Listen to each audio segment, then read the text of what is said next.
We are ready to go into our first match of the day. So let's get that going straight away and bring us in, Recon. Recon spawning in the southeastern part of the map, playing as the Abbasid Dynasty in the color blue. His opponent for this game and for the rest of this series will be Kiljardi, playing in the color orange, spawning in the northwestern side. Now both of them going for that nice berry start, trying to get those food gathering. Then we'll be going for the House of Wisdom after that. Now, Cow, I do want to ask you a question because I know there's a build that's popularized by Don Artie months ago, previously, where they go for an early Golden Age Tier 1 with those 10 buildings. Are you seeing a lot of that from games that you've casted? I honestly haven't kept track of that because I haven't been casting that much recently. But yeah, no, I mean, an early Golden Age 1 is really important, honestly, right? If we take a look and we see just a look at the Golden Age, right? It's a 15% gathering rate for all resources. It is just incredibly strong because it's free 15%. Might as well. I feel like whenever people like say early Golden Age, I just have a flashback to when Krakeny was trying to do like a Dark Age Golden Age, and it just did not work at all, and he like got straight up just beaten by a diamond. So yeah, I mean, and sometimes, and that's also one of those things that doesn't necessarily happen in a vacuum either. You need to have the nice, depending on your opponent, depending on the aggressiveness of your opponent, maybe you have the ability to do that where it takes you a little bit more time to get in the feudal, but you get all of those buildings that you necessarily need. It looks like neither of those players are going to be going for that right now. But taking a look at, we talked a little bit about, before this game started, we talked a little bit about the resource nodes and the spawning, going preferentially to any kind of wing that you want to go into. Looking at both of these guys, Recon with that gold and that stone, quite forward. yeah, I feel like honestly, like Recon, he has to go for military wing here because even a couple units, right, it will be just a little bit rough for Recon, right? Because there's no way you can be defending this. If you have a look at his gold, right, his secondary gold is all the way in the front, while, so, you know, a single tower, a single unit just camping here denies both gold. While for Kiljardi, it's not the same, right? He can run around all the way to here, right? He can run around, take this gold. You can potentially even drop a town center here. Yeah, I actually like that town center spot. You have, looking at the screen, you can see all 4 resources that this game has to offer as of right now, anyway. Right there. But wait, you got the stone, you got the gold, you got the wood, and you've got that deer patch, which is so nice. Now, for the Abbasid Dynasty, obviously getting things like fresh foodstuffs is going to help you. So you could be a little bit farther. I mean, obviously you want to go towards some kind of food patch, whether it be berries, whether it be deer.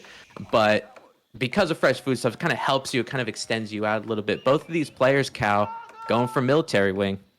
yeah, I'm just seeing where those units are rallied to right away. Kiljardi, right? He's scouted. He hasn't actually scouted the base of Recon at all, and Recon hasn't started scouting the base of Kiljardi, so they don't exactly know. So they're kind of just blindly going into a military wing here, both of them.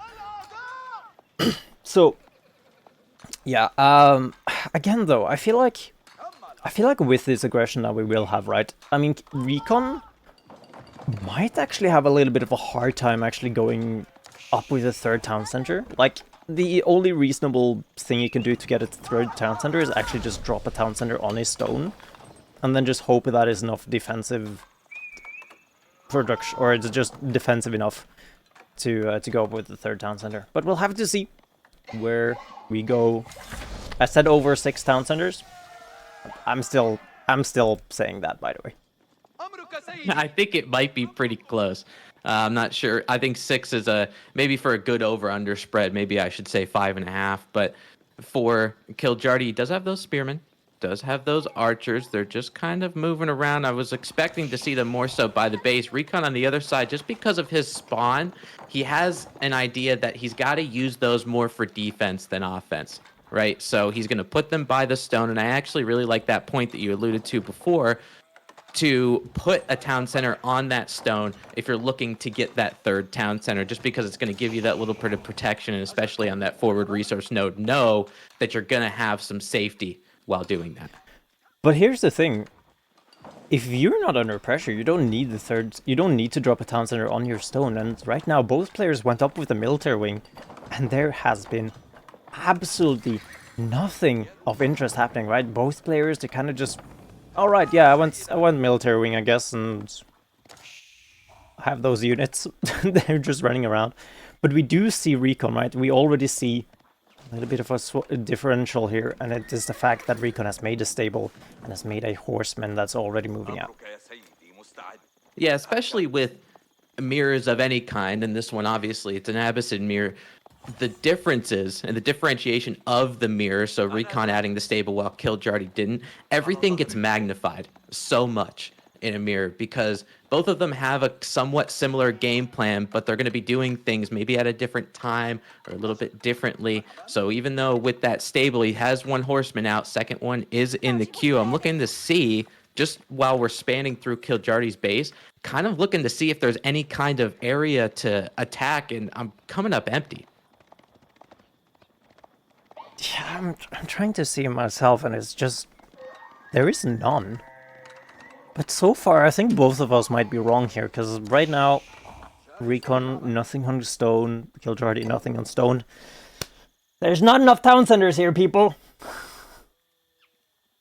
No, I was kind of surprised. Most of them just going for secondary town centers. Very good call out by you in terms of a town center placement. Recon going back on that southeastern side, a little bit more north of his starting town center, will be going for that gold and that food. I think what I'm interested in, as those second town centers get built and we're matriculating into that late feudal age, how much they're going to spend going up to castle. Kiljardi getting a nice little bill pick, and the first Abbasid villager shriek like a banshee is heard through both of our ears. Beautiful sound. Well, actually, not really. Anyways, Recon going up to that Golden Age 1. The same can be said for Kiljardi here. He's been there a little bit. Already, though, Kiljardi, right? 5 eco units up. And it's, I mean, he's had that second town center for a little bit longer as well, right? Might be the fact that Recon went for the upgraded Kiljardi. Kiljardi also went for fresh food stuff, so not too sure where that huge villager lead just came from magically, almost. Yeah, you have to wonder if it's maybe not only maybe a little bit of idle time, but also Recon not having to venture out to get that town center built. Maybe it was a little bit of time wasted there, but Recon doing a good job. On the south side, he knows that weak spot in his base. So he puts that wall down on the south side, going to prevent further Abbasid shrieks from deafening us. And he sees that second town center where that gold is. And you can take a look on the top left and right part of your screen. How many villagers are on each? So it looks like Kiljardi only has 3 on wood right now, 20 on food, 6 on gold. He is looking for castle. Recon is still pumping military units. He's looking for some kills. He's looking for some pressure, yeah, and might be able to do so. I mean, if he gets a couple of villager kills here, that could be nice. Not gonna go for it, though, but he has enough gold to go up to the next stage. He's almost there with the food as well, right? Have to be careful here though with these villagers. I mean, they could just jump into the tower and get back out. Kiljardi returning some of the pressure as well. Going to be idling some of the wood here. The issue for me though, if Kiljardi just goes up to the next stage immediately, is the fact that he doesn't have any military production buildings, right? Often you talk about the tempo that the Abbasid is able to have, right? Start going up to the next stage, just drop a couple of production buildings, start spamming a couple of gulams, which is probably the idea of Kiljardi here. But what is he gonna make those gulams out of? Because right now he has nothing.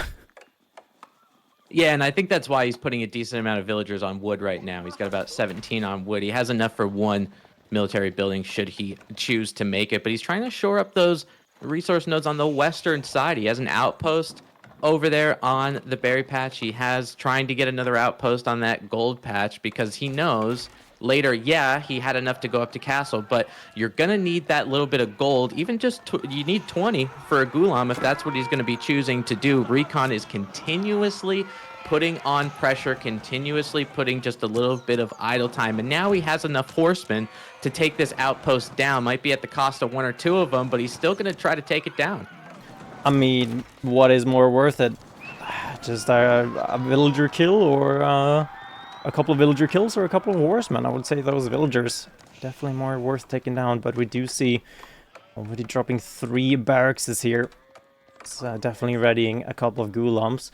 Recon still pretty far away from going up to the next stage. He's investing a lot into military right now. So yeah, I think one of the things that was frustrating for Recon as well while he was trying to take that outpost down is he did lose his scout. Those horsemen started moving in the other direction. They're moved west, and now they're starting to move down a little south. They found the bitey infantry they particularly did not like, and it is dead. But not having that scout means he's not really sure when Kiljardi is going to be going up to the next stage. Now, for Recon, when he does hit that Castle Age button, as Kiljardi just goes into Castle Age with the Culture Wing, when Recon does hit that Castle Age button, it's 1 minute and 45 seconds, whether you like it or not, for the Abbasid Dynasty. You can't put a bunch of villagers and tack on a renovation on that House of Wisdom. So, Recon either has a choice. He has to continuously make units, things like horsemen, which are not going to be effective against the Gulams that Kiljardi's pumping out, or he's got to stockpile some resources and get up to castle, but it's going to take a little bit of time for him to do that. So this is Kiljardi's time to strike. It's definitely his time to strike, and we often talk about these timings that we have right now with being up in the Castle Age, right, pumping Gulams and such. It sometimes feel like Recon. I mean, he's definitely walling up right now, but what the big issue is, you might be perpetually stuck in Feudal. If you stop investing into units, you're gonna die.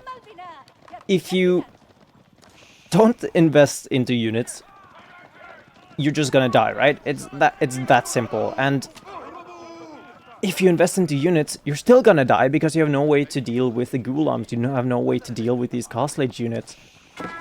But luckily for the Abbasid, right, they have these camel archers that's still pretty strong, and we can see what Recon is doing right now. He's having a couple of raids, he's keeping the newly produced military that Kiljardi has made in his own base, which allows him to buy himself time, get up a wall, put up the turtle shell, and start aging up to the next stage.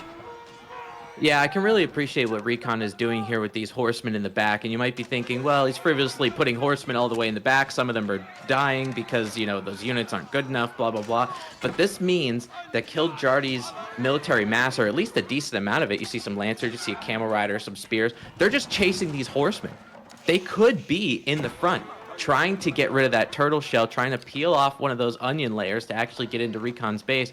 But they're all the way on the other side of the map chasing down 3 horsemen, which is just fantastic for Recon. It gives him that little bit of extra time. Yeah, I mean, I think he had like 7 horsemen. There's 3 left now, and some of them still being able to make themselves out live here.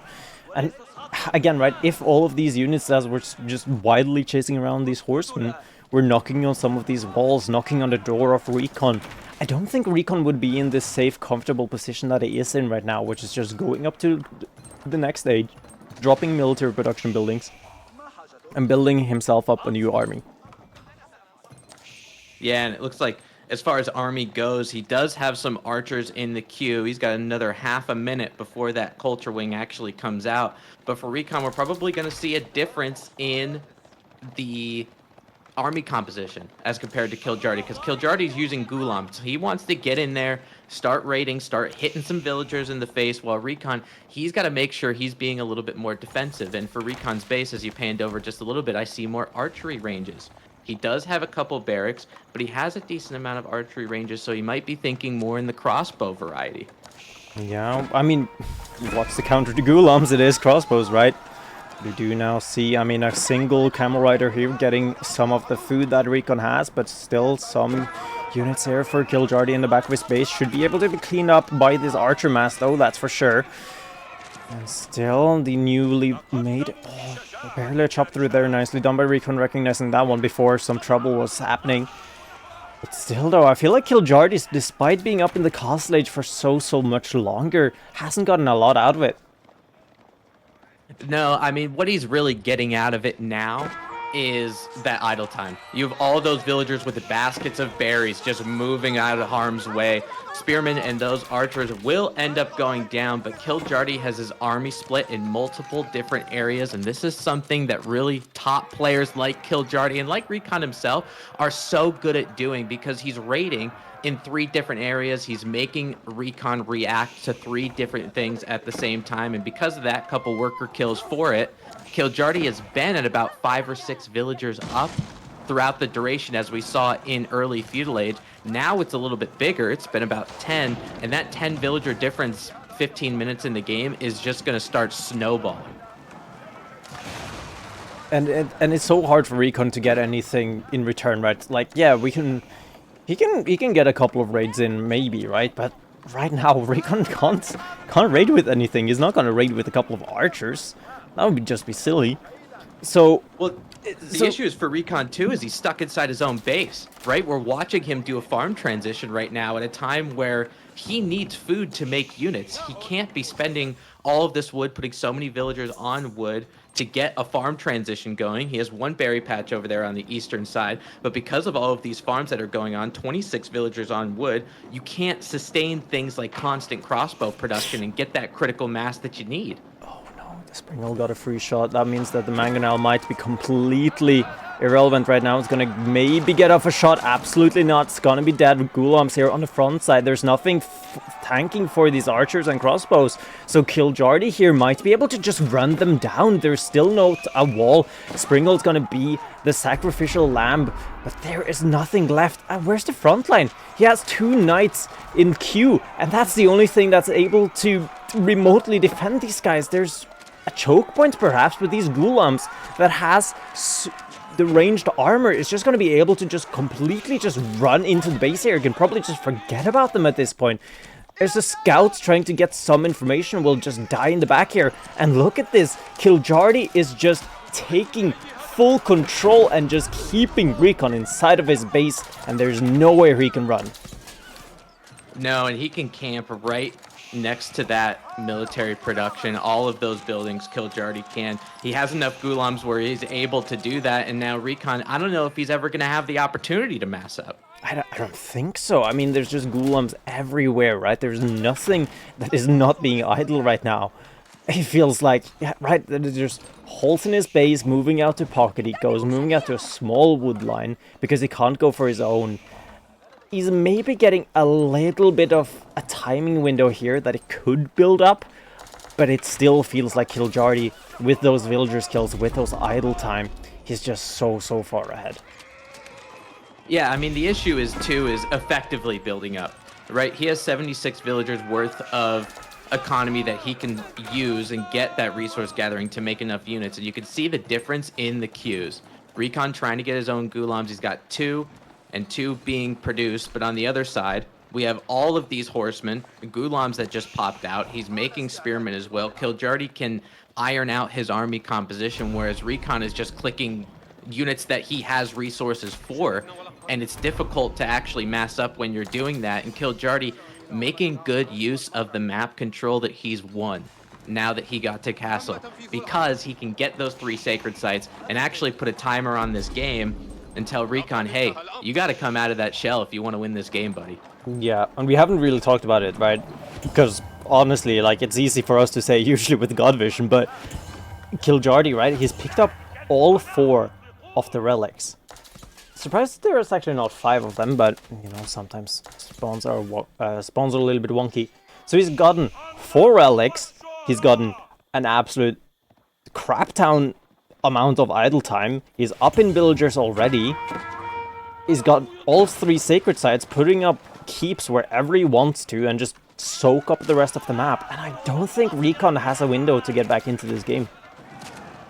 Yeah, this is a really good closer that Kiljardi does, and something that if you want to increase your elo, this is something that you should probably take note of, because he's gotten the map control, and we talked about the sacred sites a little bit, but putting those keeps down means those resource nodes that Recon needs that are close to his base, like his gold that might run out somewhat soon, he can't go to it. He's taking his enemy's gold, so there's going to be a time where Recon just doesn't have any resources near him to collect. Yeah, I have to be careful here, though. Still, those couple of mangonel shots could be huge, but it's not going to be used for anything a lot here, though. Those siege, which is going to be under fire here by those horsemen, dodging away from the mangonel shot. One mangonel already dead, a couple of springles going to be shooting at absolutely nothing of value right now. Since there's not even a single siege unit for Kiljardi, he's just so confident that he has the units, and mangonel now dead. There's villagers has chopped through and is just going back and forth between the gates. More units coming in from Kiljardi. And is just looking so doomed for him right now. Recon, where is your mass? And it's not going to matter because that is game 1 going over already. Yeah, that was a particularly interesting mirror from both of these guys, excuse me, just because those deviations from the mirror, like we talked about, Kiljardi getting up to castle just that little bit quicker. And I think the real timetable, as you're panning right now to the villager count, Kiljardi just having that little bit extra throughout the duration of the game. Having those 4 or 5 extra villagers means he got to castle quicker. It means he can do the snowball. It means Recon had to turtle. And it was also a little bit of the... it was also a little bit of a macro choice, right? It was an intentional choice that it did to go castle quicker, right? We saw in the macro, right? He had like 3 villagers on wood at some point. It was just... That was pretty much it. It was just a solid game plan from Kiljardi. Seemed like he felt really confident. And I think he was. Yeah, I mean, Kiljardi and his jawline setting the tone. Game number 1 going to Kiljardi. It's a 1-0 lead now. We did have a mirror in map number 1. We will have another mirror in map number 2. We're going to be on the holiest of islands, and we have the holiest of empires going to be at each other's throat. I really like HRE for Holy Island. I think it's a really good pick. Yeah, I think so too. I think maybe you can go Chinese. It might just be like this much better than the HRE on Holy Island, but other than that, I don't know. It's a very thin line of like who's better. I know some people on like Boulder Bay and what's the other one? Baltic. People are like, oh yeah, just Chinese is just better. Chinese is just better than the HRE, but Holy Island, it's just a good name fit and a good map fit for the Holy Roman Empire. Yeah, I mean, Holy Island plays a little bit different than Boulder Bay, right? Because in Holy Island, where you have that 30% of your map being predominantly water and it's kind of shared, I kind of think it plays like a mix between Boulder Bay and like a Golden Heights, right? Because it's areas that you can interact with the other person's dock placement. Whereas Boulder Bay, just because they're on opposite sides of the bay, you don't really have an opportunity to do that. By the time you get over there, their dock's already up, and you're not really doing too much in the way of disruption.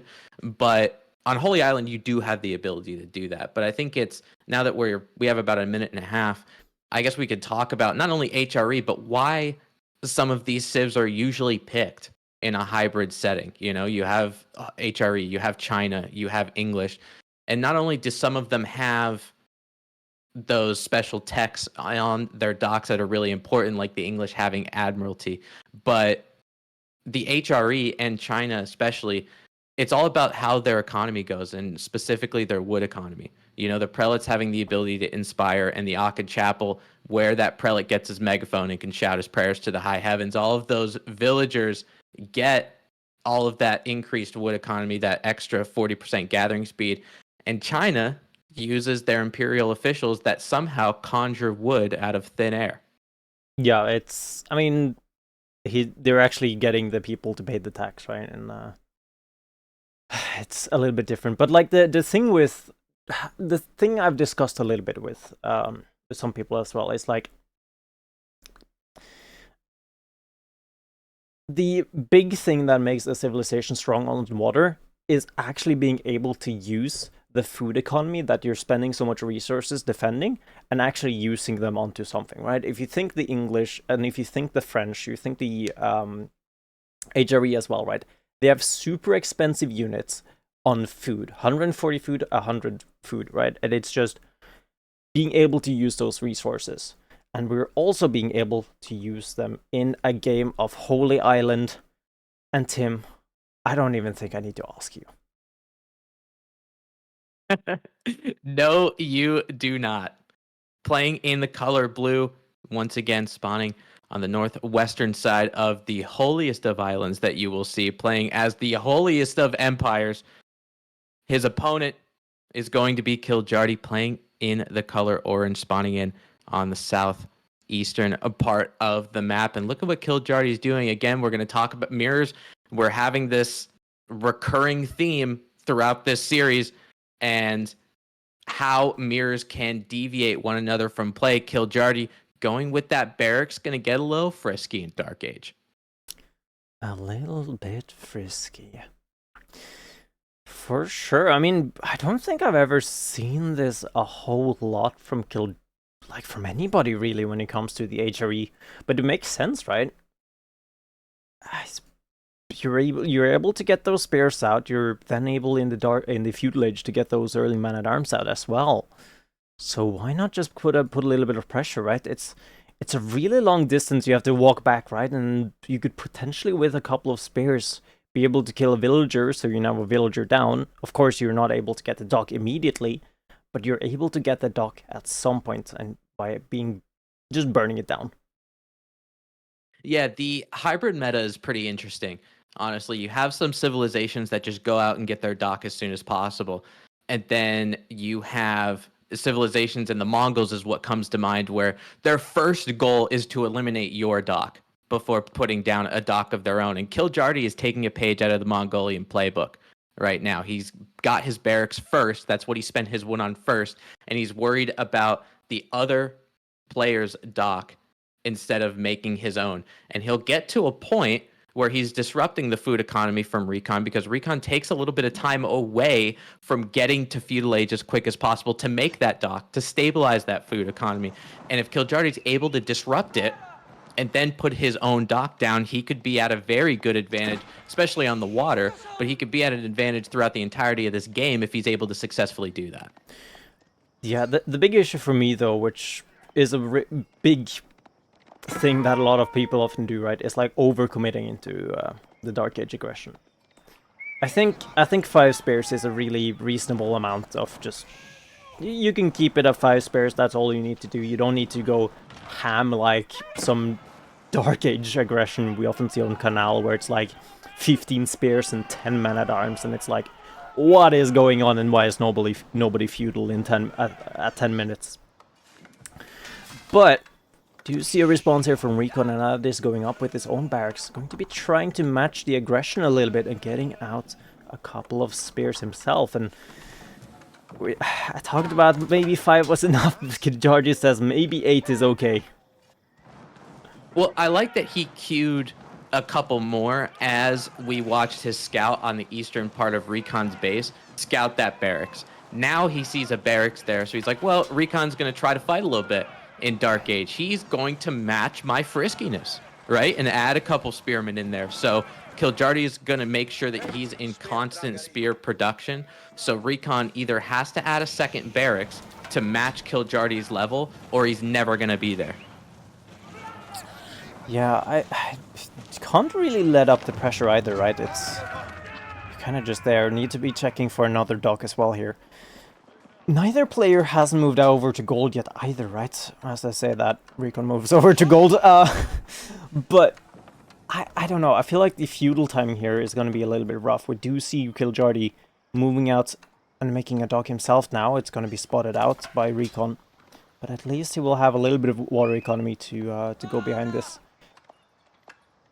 Yeah, and honestly, for Kiljardi and the play that he had, it was textbook, right? He he got rid of the dock from Recon, so all of the wood that he spent making fishing boats is null and void, right? He has the spearman numbers, so if Recon wants to try to stop Kiljardi's dock, Kiljardi has enough spearmen where he's going to be able to deal with it.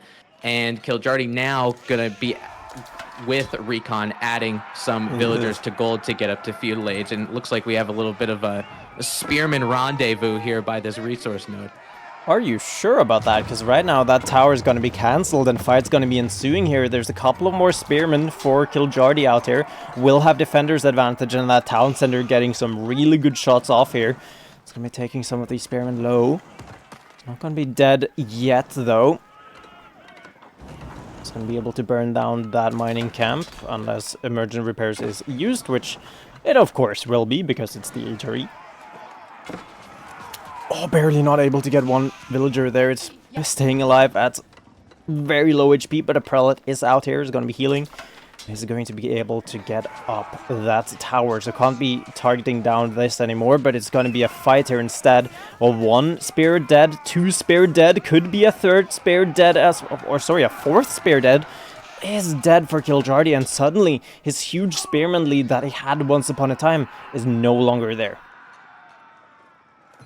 You're exactly right. I mean, Recon has double the amount of spearmen as Kiljardi, but now Kiljardi doesn't care, right? He used his spearmen just as a distraction tactic, so Recon had to do things like build an outpost. He couldn't mine that gold, so now Recon's still not at the 200 gold, also not at the 400 food, but he will be there very shortly, where Kiljardi, he's already at the next stage. He doesn't care about spearmen anymore. He's not going to make any.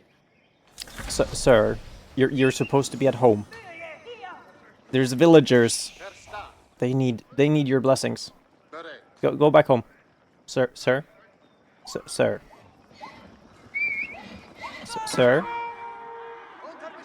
I don't think he's listening.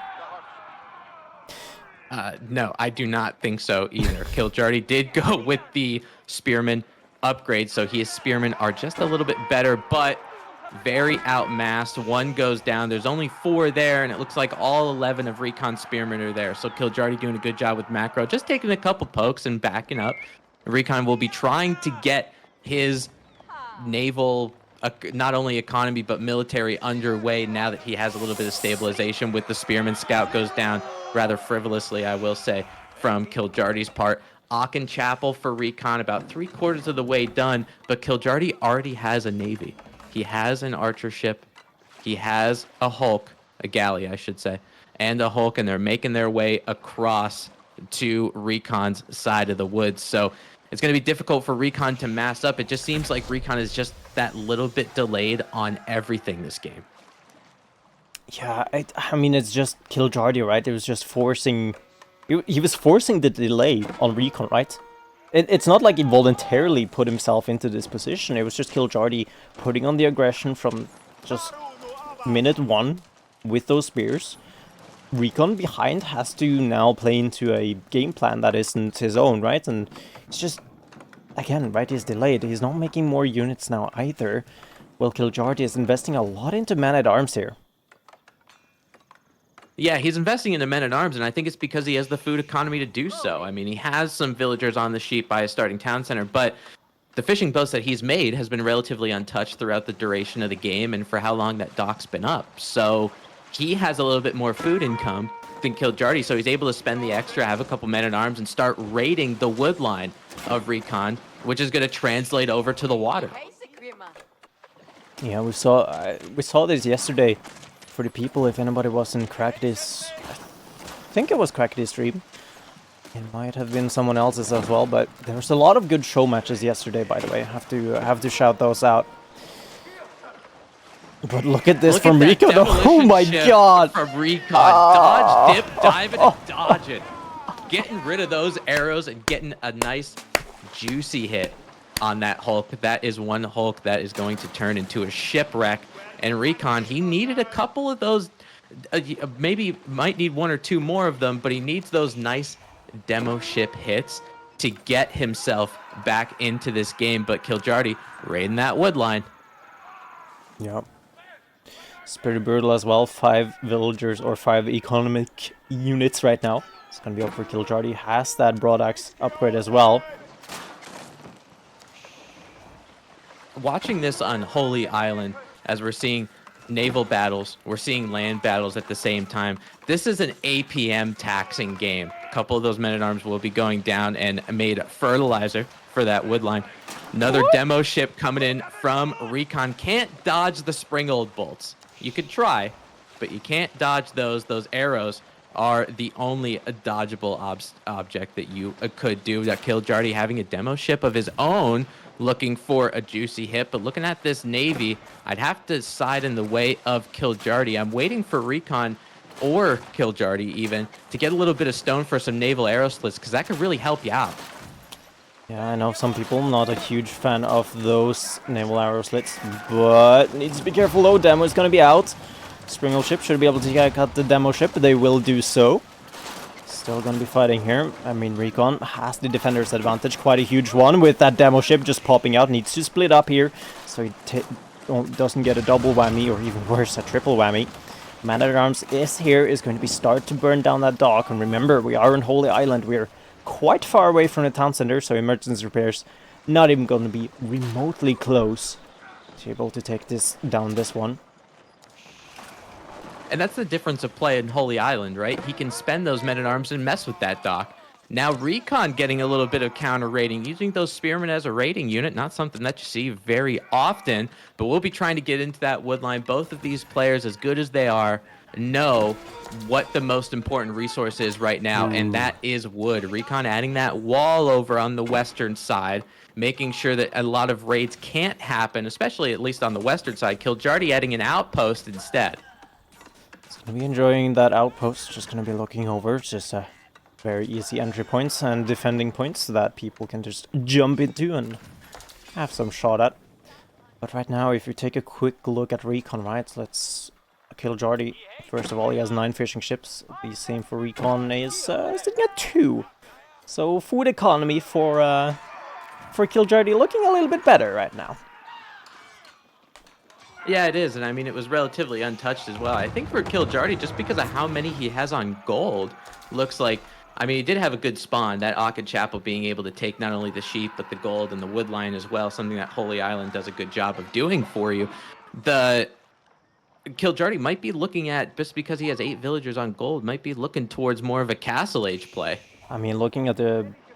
I would say looking at the food is floating right now, but that could be gone in an instant if you just queues a couple of man-at-arms, right? So expensive units, we were talking about this before, where, well, good water or good good hybrid civilizations, they're usually pretty good at spending their food, which, well, for man-at-arms in queue, that's 400 food gone in a minute. Yeah, I mean, you could take a look at Kiljardi, especially on the south side of Holy Island, where that water is, how many orange dots are down there. You know, he probably has a decent amount of fishing eco, and Kiljardi using those men-at-arms again as a raiding unit, trying to get those berry villagers. And it's very interesting for Recon because he has to spend a lot of villagers to continue to gather food, whereas Kiljardi doesn't necessarily need to do that. He has a lot of food, and a lot of that is because of the fishing economy that he has. So we're going to see it translate into a land mass, and it looks like not only with men-at-arms is he doing that, but in Castle Age, I think we're going to see an onslaught. Yeah, I think so too, right? I mean, both players, they're getting some economic upgrades here. Burger Palace is actually going to be the one. Oh, let's go. Let's get a good Burgrave Palace. That just, oh my god, that just lit me up.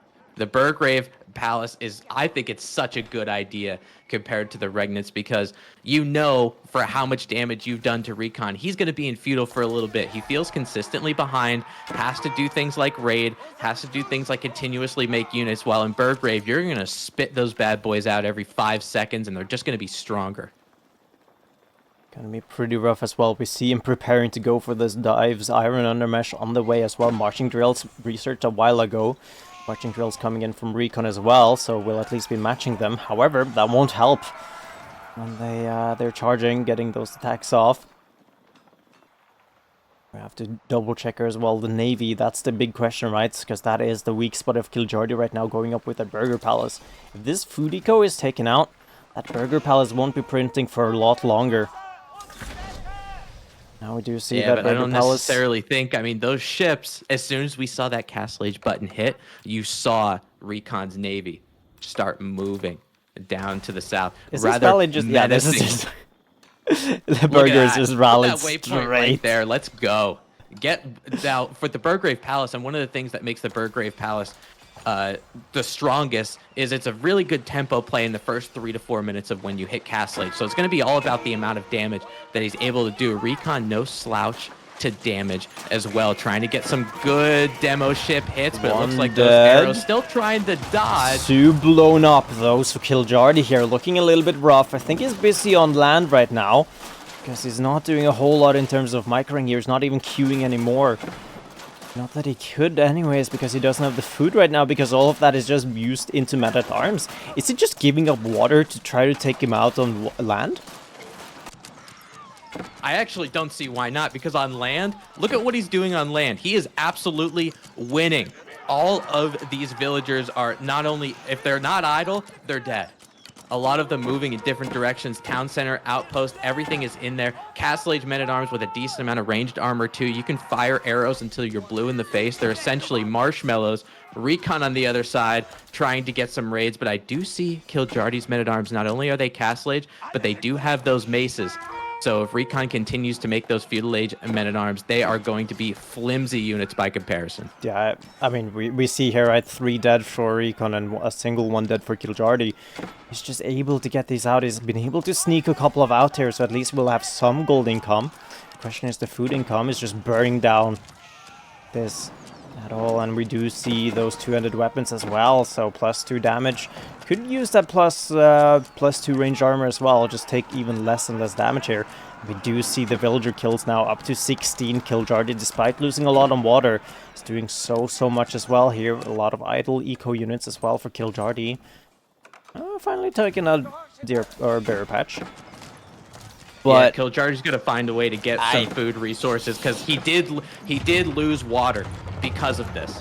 You know, we saw the Navy of Recon kind of steamroll over that south end, and those docks will be going down. So Kiljardi has to use his villagers on food instead. But Recon, he's not using his villagers for anything. He has some on that up top gold that you panned to a little bit before, that top resource node.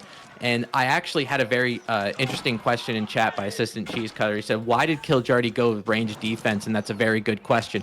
For range defense, it just makes sure that these town centers aren't doing much damage. So these men-at-arms can do exactly what they're doing. They're just sitting by that town center, and with enough torches, it'll burn to the ground.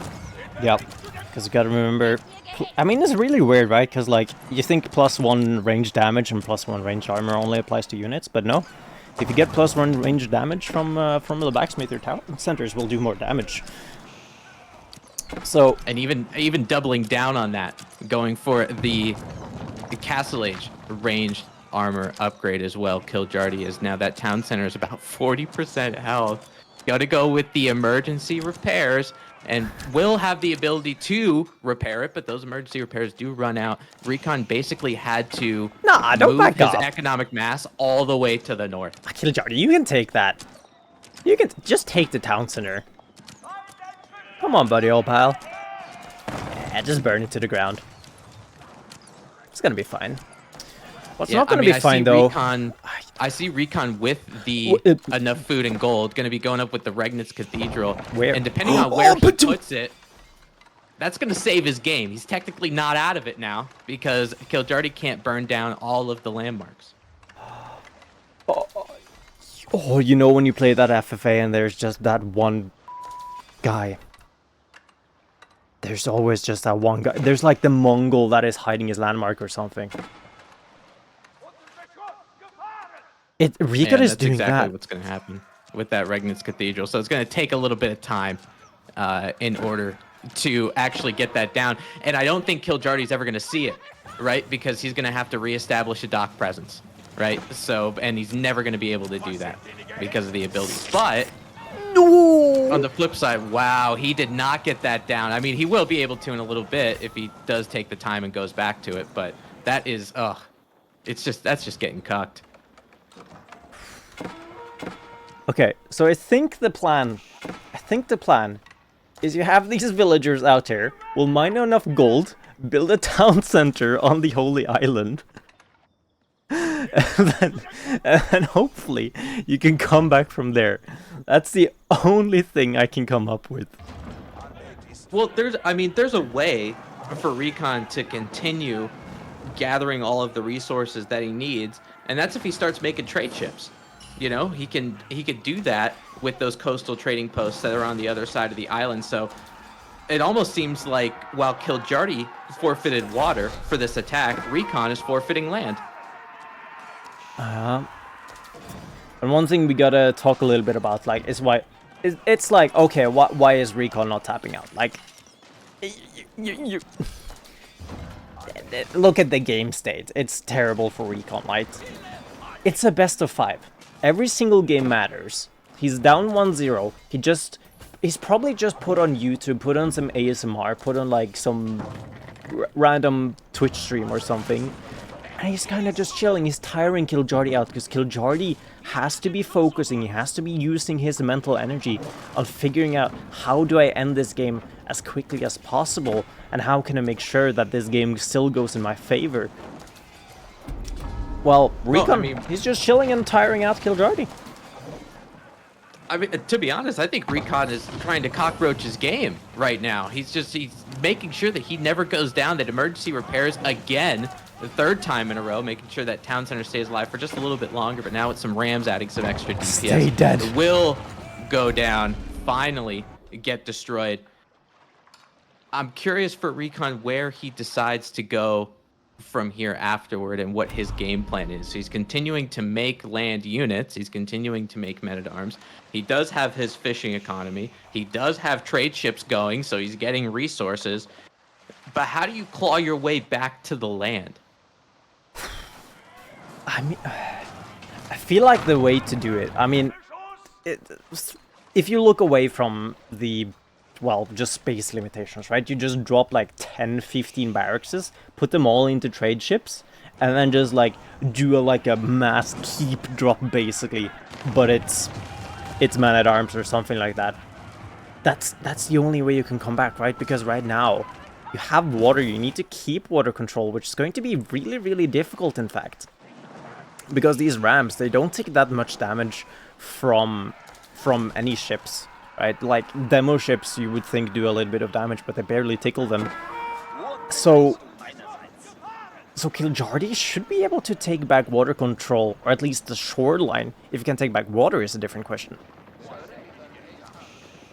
Yeah, I mean, you'd think so. I mean, usually for Kiljardi and both these players being in Castle Age, he might be able to start chipping away at the navy of Recon if he did things like add siege and use things like Springolds or something like that to try to take down some of those ships just because of the range that they have. But Recon, he's given up the majority of this land mass, obviously, that's 70% of land. So he's at, probably in terms of map control, in terms of how land goes, he's got about 8% of it over there, and you can only fit so many houses there. So I think Recon is going to be pop capped just because of the way of sheer space that he has to even build them in the first place. This is so absurd. I don't know. It's like Recon is living on this thin line of like, you don't know what I'm doing. Yeah, I mean, he turned from the HRE to Venice at this point just because of... I mean, variant civs, right? Yeah, I know, that's exactly right. I'm not sure if this was what they wanted when it comes to Order of the Dragon, but Order of the Dragon nonetheless. And now with Kiljardi adding some Springolds in for it, because he is Castle Age, he does have that ability. He's going to be able to pick off some of those trade ships that are over there as well. Kiljardi does have the ability to go to Imperial Age if he wants to as well. Palace of Swabi on the Holy Island. Come on, Recon, do it. Do it. Anyways, we do see these Springolds. It's really random. A lot of people don't know about this, but Springolds, they do a whole lot of damage to those naval units. Plus 70 against ships, so it's one of the few units that is actually able to take out ships. Yeah, and I mean, they're going to be able to do that. I mean, these Springolds are just going to sit on the coast and pick apart all of those trade ships that are going. Now Kiljardi finally adding docks of his own just because he has Springolds there. Recon's landmass actually had some land snakes in with those men-at-arms, but they all ended up going down. Recon finally tapping out of this Game 2 cluster that we had. Now it's a 2-0 lead for Kiljardi going in to Game 3. It's going to be his match point. That was weird. I mean, again, right? I know the thought process of Recon, which is just tiring out Kiljardi, right? Again, right? Kiljardi using a lot of brain power on just having to end the game, right? But Recon, I think he also had a little bit of a chuckle playing this game, and I think Kiljardi did too. I'll be honest. I mean, Recon, if he thought there was no way to win the game, he would have tapped earlier. You know, he thought because he had the water, he was going to be able to stabilize, and there could have been a potential of him to do so. But the amount of sheer men-at-arms that Kiljardi had on land, and the fact that Kiljardi was starting to make his way back on water and start to get his sea legs a little bit, it just meant the end for Recon. Recon was not going to be able to come back from that, but he's going to have to find a way to come back in this series. Now, remember, this is a super important series. I know, Cal, you're laughing, and I'm going to finish my point before I get to the fact that we have another mirror, but this is a series that whoever wins really has fate in their hands going into the playoffs now that there is a sixth round for us in the Call to Arms Swiss stage. Winning this series means that if you want to make playoffs, it's all up to you, whereas the losers got to be waiting for other people to lose, series going a particular way, or maybe even a particular score, depending on how round 6 plays out and who the opponents are. But we have got Golden Heights, which is kind of like a little bit like Holy Island, obviously being a hybrid map, but we have yet another mirror. It's going to be the Strelbora against the Strelbora, and it's our third mirror in a row. Strelbora. That's all I'm going to say. That's excellent. Very astute observation, and I appreciate your point. For us being about 2 minutes and 30 seconds into the game, just wanted to really quickly address chat and say thank you all for being here on the B stream. Obviously, the A stream is going on with other fantastic series, but there have been just too many important series today. I had to pull the B stream out one more time. So this time we have Kiljardi and Recon, obviously, that you've been watching the first 2 games. Our next series is going to be Lenok and Puppy Pod. Then our third and fourth series are actually to be determined. It's going to be depending on the winners of the respective series that we're playing, and then how the 6th round shakes out in the Swiss format. We're going to take a look at the schedule. That's our visual. That's Kiljardi's jawline. We've all seen it. He's up 2-0. He's going into game 3 on Golden Heights. And English is one of those civs on Golden Heights that's actually pretty good, just because of the fact that in Dark Age, you have the ability to make men-at-arms. You're I think, the only civ, if I can remember correctly, that has the ability to do that. It's actually pretty good against civilizations like the Mongols, who like to pop out spearmen 2 at a time, that barracks acting like Noah's Ark pretty much. But having men-at-arms that are a little bit better in quality beats the quantity of the Mongolian spearmen. Now, both of them do have access to men-at-arms, so it'll be men-at-arms beating each other over the head with the swords that they have and trying to establish that little bit of naval presence of Golden Heights, which is so crucial. This is such a fun map, and I want to say shout out to Bitterland for actually making it for Golden Heights. I remember, I think this was for the first time we saw Golden Heights was Red Bull Wololo, if I remember correctly. Ooh, but Golden Heights is such an interesting map because that 10% of the map that happens to be underwater is the most crucial. It's so condensed. It almost makes the map feel smaller. Yeah, it really does, right? And it's just right? It's like the Golden Heights, right? You're actually quite close, but you're surrounded by this huge cliff that you have to go around. The thing I really like about Golden Heights, though, it's one of those maps where it's like, okay, I lost water. I'm okay with losing water, right? Because it's like you're not. It's not like Holy Island, and it's not like Boulder Bay, it's not like Baltic, where it's like, okay, there's, I don't know, 50 deep water fish that you can just like vacuum up and just like and have infinite food. It's 3 deep sea water. That's all you have. You can't get in anymore. You can't get any like that's it. So again, we'll definitely see a Dark Age battle. I hope.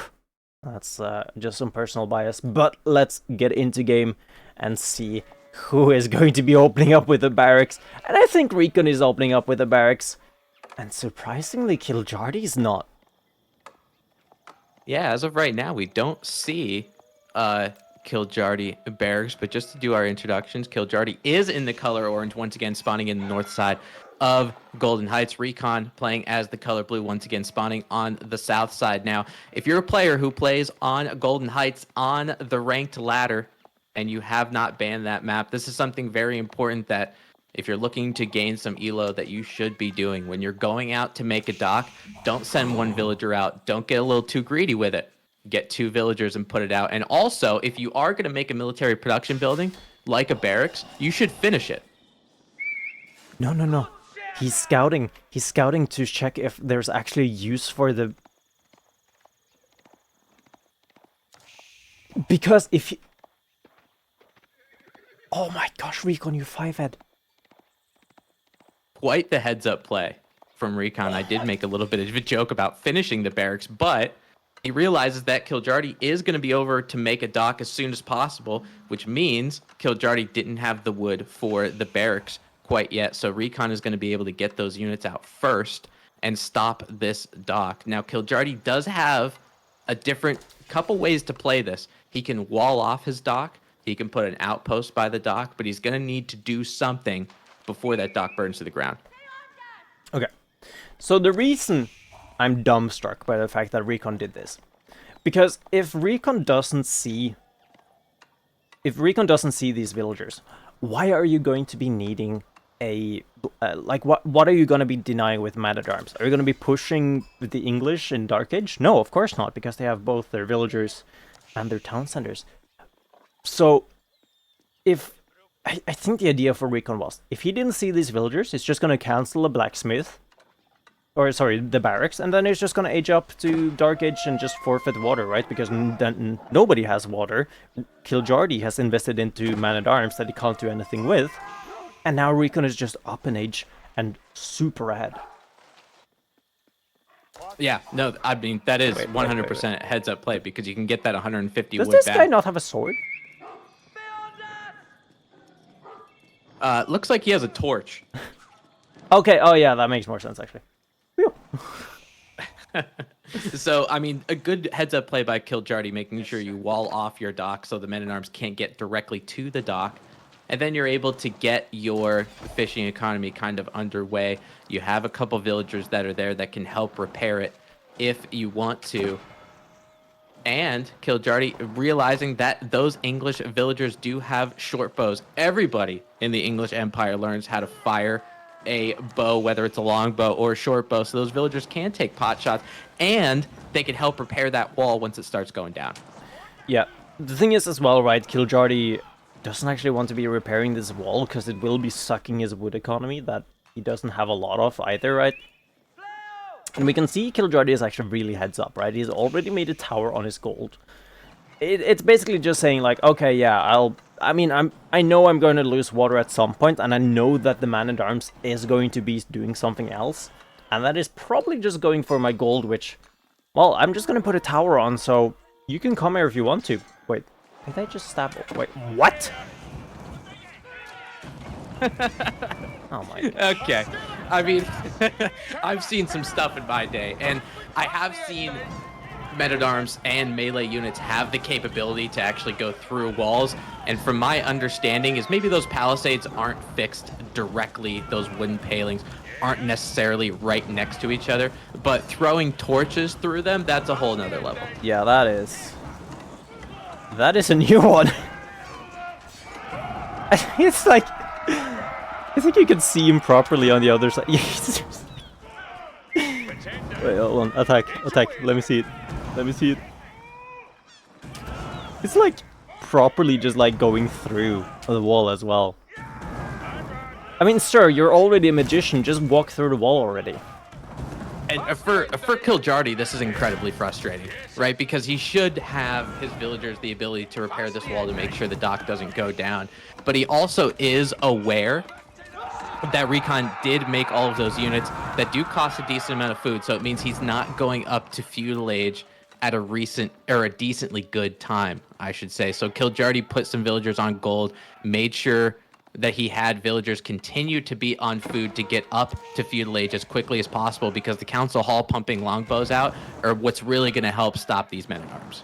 Yeah, it's gonna help a lot, right? I mean, it's gonna take a while before they get over, but hopefully that will be enough to be able to kite away Kiljardi here, or sorry, kite away Recon's man-at-arms. We do see as well Recon going up to the next stage. Hasn't made a dock himself, hasn't moved out on water just yet. Is he gonna go for a fishing boat at all is the question. Probably not, actually. But, yeah, we kind of missed this happening, I guess. Yeah, those swords have some kind of power to get through that palisade wall, and one villager does go down. Kiljardi does have the ability, just because he is feudal age, he's able to make some military ships. So the first thing he's going to add is a galley to try to help take those men-at-arms, and then add some longbows a little bit afterward. But I don't think Kiljardi knows that Recon has a dock over there on the south side. So by the time he hits feudal age, he could make his own navy, and I think Kiljardi will get blindsided by it. Potentially, I mean, this wall is gonna go down. It actually is, and, well, that's a second dead villager. This one, I will say it died legitimately. The other one, not so much. But we have not seen a longbow. Actually, we do see a single longbow. Where are you? You are all the way over here, trying to get some aggression over onto Recon's base here. Yeah, and it's funny because just like the bell beat me to it, the English, whenever you have an enemy unit somewhere near your base, that bell just rings in your ear. So you know that something's going on in your town, and you got to move them out of the way. So Kiljardi only having 1 or 2 longbows, which may be good against a different civilization, maybe not so good against your English counterpart. Kiljardi does know that dock is there now, and you can see him continuing to make military ships in the form of a Hulk, just to make sure that Recon doesn't get any kind of naval presence, because that's really going to help him snowball to win this match and to win this series. As well, right? There's no man-at-arms for Kiljardi. Not even a blacksmith here, right? Gosh darn it. So, at least there will be a little bit of a response there. Oftentimes, which is really weird to me, in fact, is like, in English mirrors, people are so stubborn on not going horsemen. I don't know. I feel like I just go a horseman. It's like, oh shoot, what do I do now? Yeah, a lot of the time it's not very indicative to what you necessarily want to do in terms of your macro, right? So yeah. A lot of the times horsemen we don't see out of the English, but men-at-arms are something that we are seeing quite plenty of. Another villager going down for Kiljardi that will make the 3rd. So Recon is up in the villager count now, 29 to 26, and we'll see if he's able to. We'll see if those men-at-arms in Dark Age actually created enough of a distraction to actually pull ahead. I mean, it seems so far, right? Recon, for the first time in the series, in the early game, right? He's ahead in economy count, it feels like, and finally is able to control the game, control the narrative of the game a little bit more. Kiljardi as well, right? We did miss that a little bit on water, but they're still fighting it out a little bit on water, fighting over a single fishing boat. Seems more geopolitical to me than anything, but alright. He's going to be moving out there, so could potentially be taking that one out. And Kiljardi, I feel like he's just distracted all over the place right now.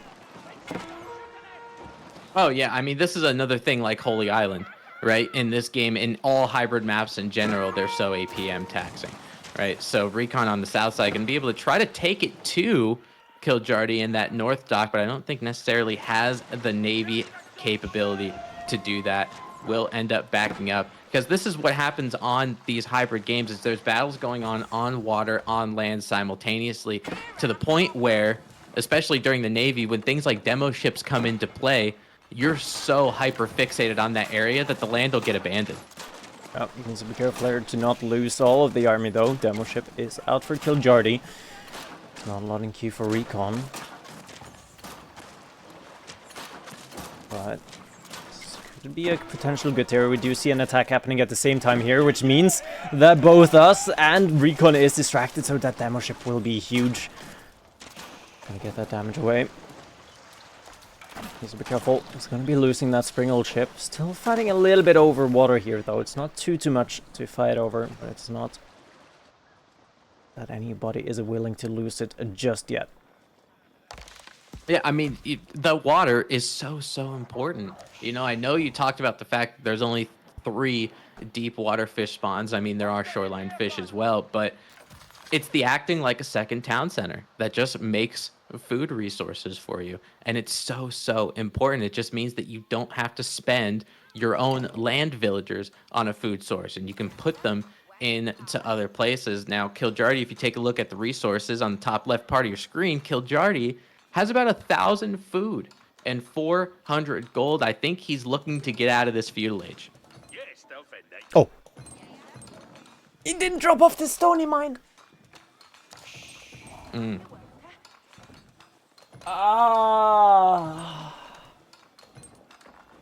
mean, that I'll be honest, Cow, I never want to hear you make that noise ever again. Oh. But with the amount of resources to go up to Castle, Kiljardi will be able to with the King's Palace, so he will be adding another one of those town centers to help him out on land. Recon, obviously nowhere near that, and he's continuing to make navy. He's continuing to add hulks, and he does have a couple galleys and a demo ship as well. The issue is, doesn't have much in the way of fishing ships, so he's spending a lot of resources on the water to try to take the water, but he's not necessarily taking the resources for it, which is an issue. Now, hopefully Kiljardi, with the villagers that he has that will be coming out of the King's Palace, hopefully he can get a little bit of land mass and more efficient land mass in the way of maybe he gets some Iron Chad men-at-arms. Maybe he can add some knights of his own to try to raid Recon. And even though it's an English player, and raiding the English is rather difficult, with Castle Age units with a decent amount of ranged armor, he will have the ability to do so. Yep. We'll have to see here. I mean, the water is going to be surely taken by Recon here. The only issue for me is kind of, it feels like Recon has over-invested a little bit into water here, which seems maybe a little bit of a bait, but we'll definitely be able to get water, no doubt about it. So, again, Kiljardi, right, he's up into the castle age. We'll see what he decides to do. He's going to be dropping a stable, no shattered arms just yet. Doesn't have a does have a little bit of gold, but not enough. We have Recon as well. He's put up that English turtle shell. Walling slowly but surely, just making sure that not a lot of raids can come through. Has a scout in the base though, so Kiljardi knows a little bit about what is going on behind the scenes here. Yeah, and I mean, Kiljardi knows that Recon is starting to have a little bit of a farm transition, something that the English really love to do because of that increased gathering speed around that mill. Really like the idea of walling for Recon because he's got to get the resources to get to castle, right? So being able to wall like this, and especially as the English, where walls are very beneficial for you, you have the ability to gather the resources that you need and to build that landmark relatively unscathed. Recon, or Kiljardi on the other side, excuse me, is going for more of an economic approach to his castle age, using King's Palace to continue to pump out villagers at double the pace that Recon is, adding some knights in castle age for a little bit of map control, and going with that very early monastery to pick up relics. So now, as we get to the castle age, and even though Recon does have the water, I think we're going to see a long one. I think so too, right? Again, as we talked about, and I like to point out again, water doesn't mean a whole lot, but it definitely, I mean, it's still good to have water, right? Because it's free infinite food that, realistically speaking, Kiljardi won't be able to take back anytime soon. He's getting up these relics. I mean, he's got the first one, and hopefully these knights could find something. At least in the point of view of Kiljardi, the only thing he will find, though, is a couple of walls. That is gosh darn annoying to try to get. Oh, absolutely. I mean, the walls are going to really help Recon out. Now that King's Palace has been completed, he'll be able to make some Castle Age units of his own. So I'm curious what both of these army compositions are going to be with mirroring civilizations Looks like their army compositions are not going to be mirrored. However, Recon's starting to pump out crossbowmen. He knows things like knights, things like men-at-arms, things that the English love to make in Castle Age are going to be heading his way, and there are some knights trying to torch down that palisade wall. So crossbowmen, pretty smart pick by Recon. Going to be adding some spears as well. Yeah, I think, honestly, I think Recon just goes with the bog standard crossbow spear. I think that's fine. When in doubt, make crossbow spears, right? He has the food economy, shortly, to be able to sustain man-at-arms production for quite a while. Soon. But he's not there yet, so he needs to be able to hold, and the way to hold right now is kind of just go crossbow spears. Yeah, I mean, it's more of a defensive composition, right? I definitely agree with you. And he sees Kiljardi pumping out knights, so obviously you're making the counter both of a melee sense and in a ranged sense with spears and crossbowmen. But there's one particular unit for the English that does really well against that composition, and it's what they're known for and what we scream time and time again when we see in English. So Kiljardi already has the council hall and the ability to make longbows. Having knights as your front and then using longbowmen in the back to try to pick off spearmen and crossbowmen alike might be in Kiljardi's playbook. Yeah. I'm just trying to think here. I'm just trying to look away from the military graph at the top. It doesn't look solid for Kiljardi right now. But he does have a pretty expensive army as well, and he's, as we talked about earlier, he's sitting on 3 relics soon. He's going to be walling in his opponents. Kiljardi is doing good in the way of map controls. You see that secondary wall going to be made by Kiljardi and actually boxing his English counterpart in. Wow, he's taking the resources of map control, so he's going to be trying to get that sacred site over on the western side, and most likely will be getting that sacred site in the middle as well. And this is what Kiljardi did to Recon in game 1. If you remember that Abbasid mirror that we saw our very first game of the day, where Kiljardi had the ability to just take the map, put down things like keeps around the resource nodes that Recon needed, and extracting the resources of the map once he gained the map control. Sacred sites being one of them, relics being number 2. It seems like a replay. I mean, seems like the same script, just different actors almost. Difference is, I mean, Kiljardi is still refusing a little bit to wall himself in. Could definitely be using a couple of defensive walls here, just to prevent a couple of raids. Of course, it's easy for us to see that, well, Recon hasn't gone for any cavalry himself, so raids will be a little bit slower. Fortunately, though, this wall from Kiljardi, that won't go up. I actually really like Kiljardi's play over on the south side, using knights to take down the southernmost part of the wall. Because looking at Recon's army composition, which is composed of spearmen and crossbowmen, one thing that they don't have are horses. A couple villagers of Recon's going down, mining their last morsel of gold. But these spearmen and crossbowmen, as you're watching them, you'd notice that they're rather slow. So Kiljardi's using mobility. He's adding horsemen of the veteran variety, and will be probably going to make more knights when he has the resources to. But you got to make sure that you're microing those knights correctly, because those spearmen, they will chase you to the ends of the earth. They absolutely will, and, well, they will be stopped as well. Maybe 1 or 2 could get out, but even that is a little bit too hopeful. They're even going to be blocked here. It's going to be dead to rights. Meanwhile, though, getting a couple of raids here. Gotten 3 villager kills so far, as well as a lot of idle time. Taking some units down with them as well. Can we talk about that little bit of micro that Recon had over there on the south side? I mean, I just went on basically a 45-second to a minute diatribe about the mobility of Kiljardi's army, and Recon said, well, I see your mobility, and I'm going to raise you a little bit better micro, and he just parked a bunch of longbowmen and crossbowmen right at that hole, and those knights did not have a way to get out. Yeah, that was pretty clean, as a wise man would say. But we do have some villagers moving forward here, though. A keep is going to be dropped here. Very passive, though, but it's probably because, well, something was spotted out by Kiljardi that he did not want to see, but that keep I feel like is gonna be very hard to get up.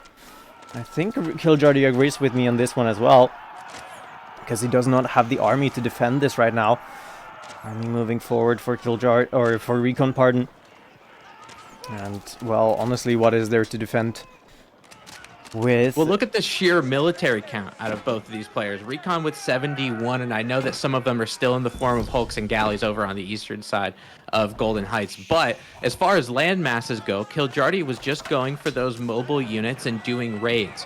As you see here, a couple more villagers going down. Economic count hasn't changed too much. I mean, it's been 88 to 83. Recon has been over, increased by 4 or 5 villagers throughout the duration of this game. So his mobility not being much of a factor in terms of raids. Recon just has that land mass that's more powerful than Kiljardi. So Kiljardi was trying to take the map, using map control, trying to get the sacred sites. But the issue is he didn't have the economy behind it. It wasn't like in Game 2 in that HRE mirror where he had the fishing boat, so he was able to make a Burgrave and start pumping out men-at-arms.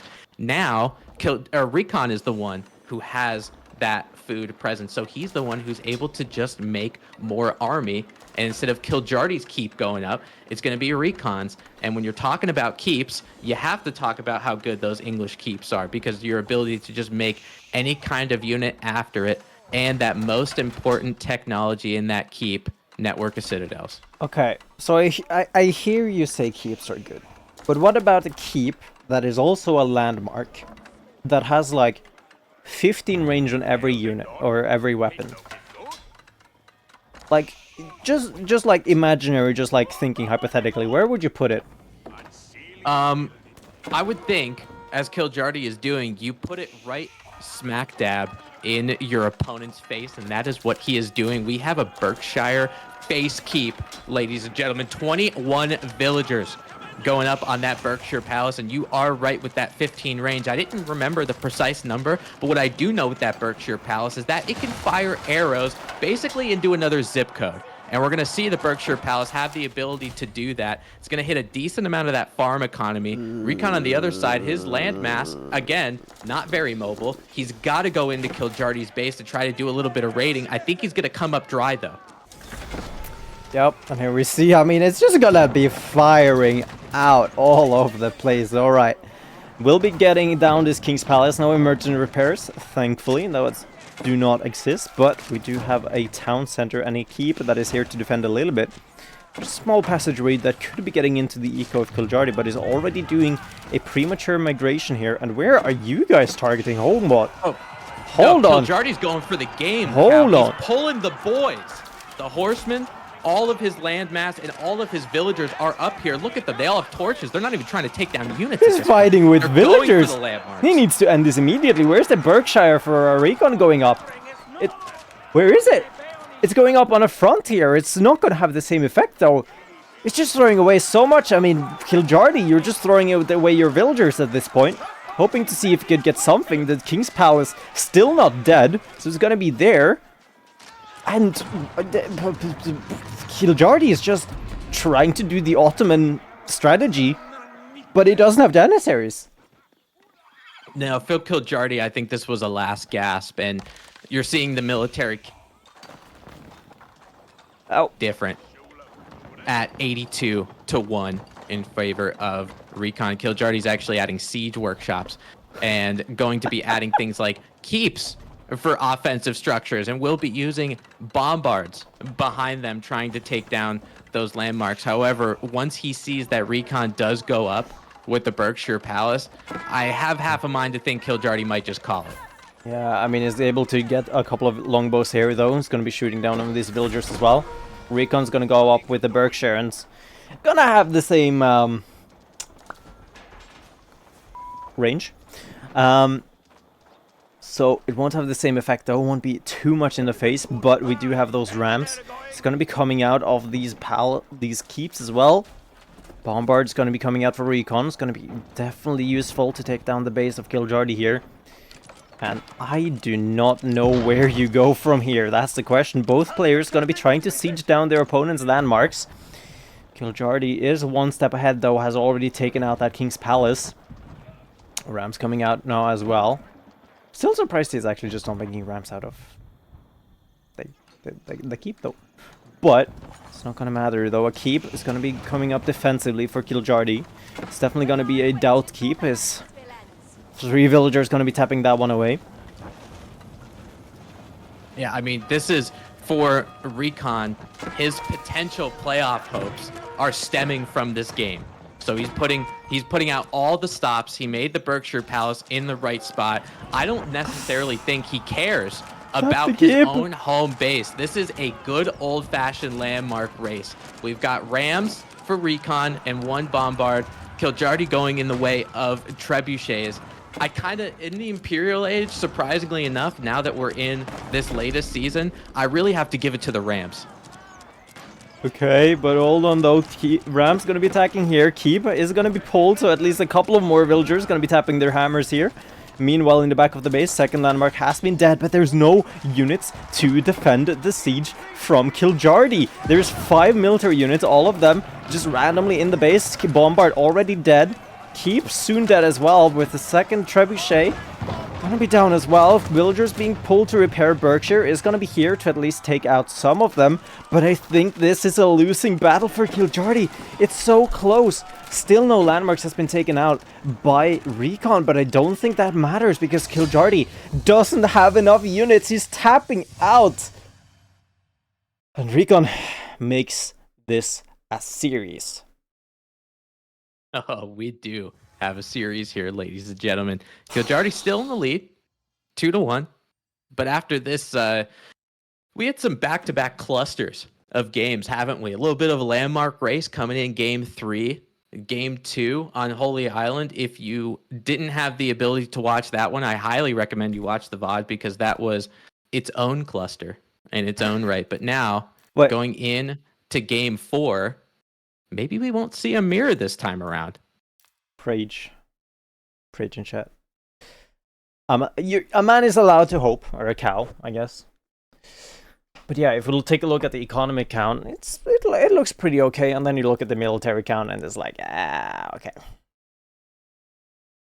Yeah, I think Kiljardi, like at that point, at the 22nd and 23rd minute when that Berkshire dropped, he basically, it was a last ditch. That was the only thing that he could see in his head that could potentially win him the game and win him the series. And what's nice for Kiljardi is he has 3 chances to take this series just because of getting into that 2-0 lead initially. So going for a rather quirky play means he doesn't necessarily mean that his complete series is thrown away. But now for Game 4, we have our first non-mirror. Cow had some kind of seizure to my left while being excited for it, and it's going to be French versus Malians on Frisian Marshes. Cow, I do want to say Frisian Marshes is my favorite map, whether it's in-game made by Relic themselves or modded map. Frisian Marshes is undoubtedly my number 1. I love this map. Yeah, I don't know. It's it's a great map. I'm so happy that we've got it back.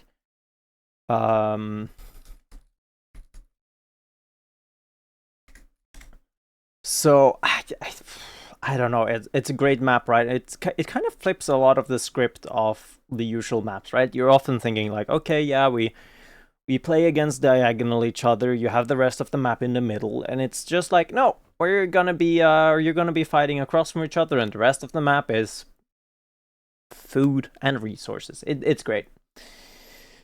So I don't know. It also is really interesting, right? I feel like they tried with I don't even remember the name of the map anymore.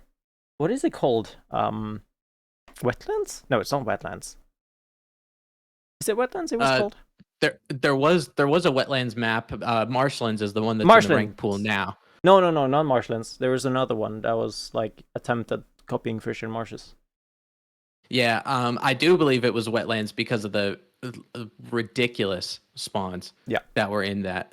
Just where the resource nodes are were kind of unbelievable. This one, not so much. And I think one of the reasons why I like this map as much as I do is it rewards you for going out and trying to get some of those resources, the things like shoreline fish. It's a risky play, but if you can really get it to pay off, and it could reward you going forward. So map control is a huge, huge component. It really disincentivizes you to sit back into your base. Now, I know for Frisian Marshes, HRE is one of those civs that people like to use. Obviously, we're not going to see it in this game, but just because of the amount of sheep that you have in the start of this one, Frisian Marshes has a little bit more sheep than your average dry Arabia. So you are able to sit back.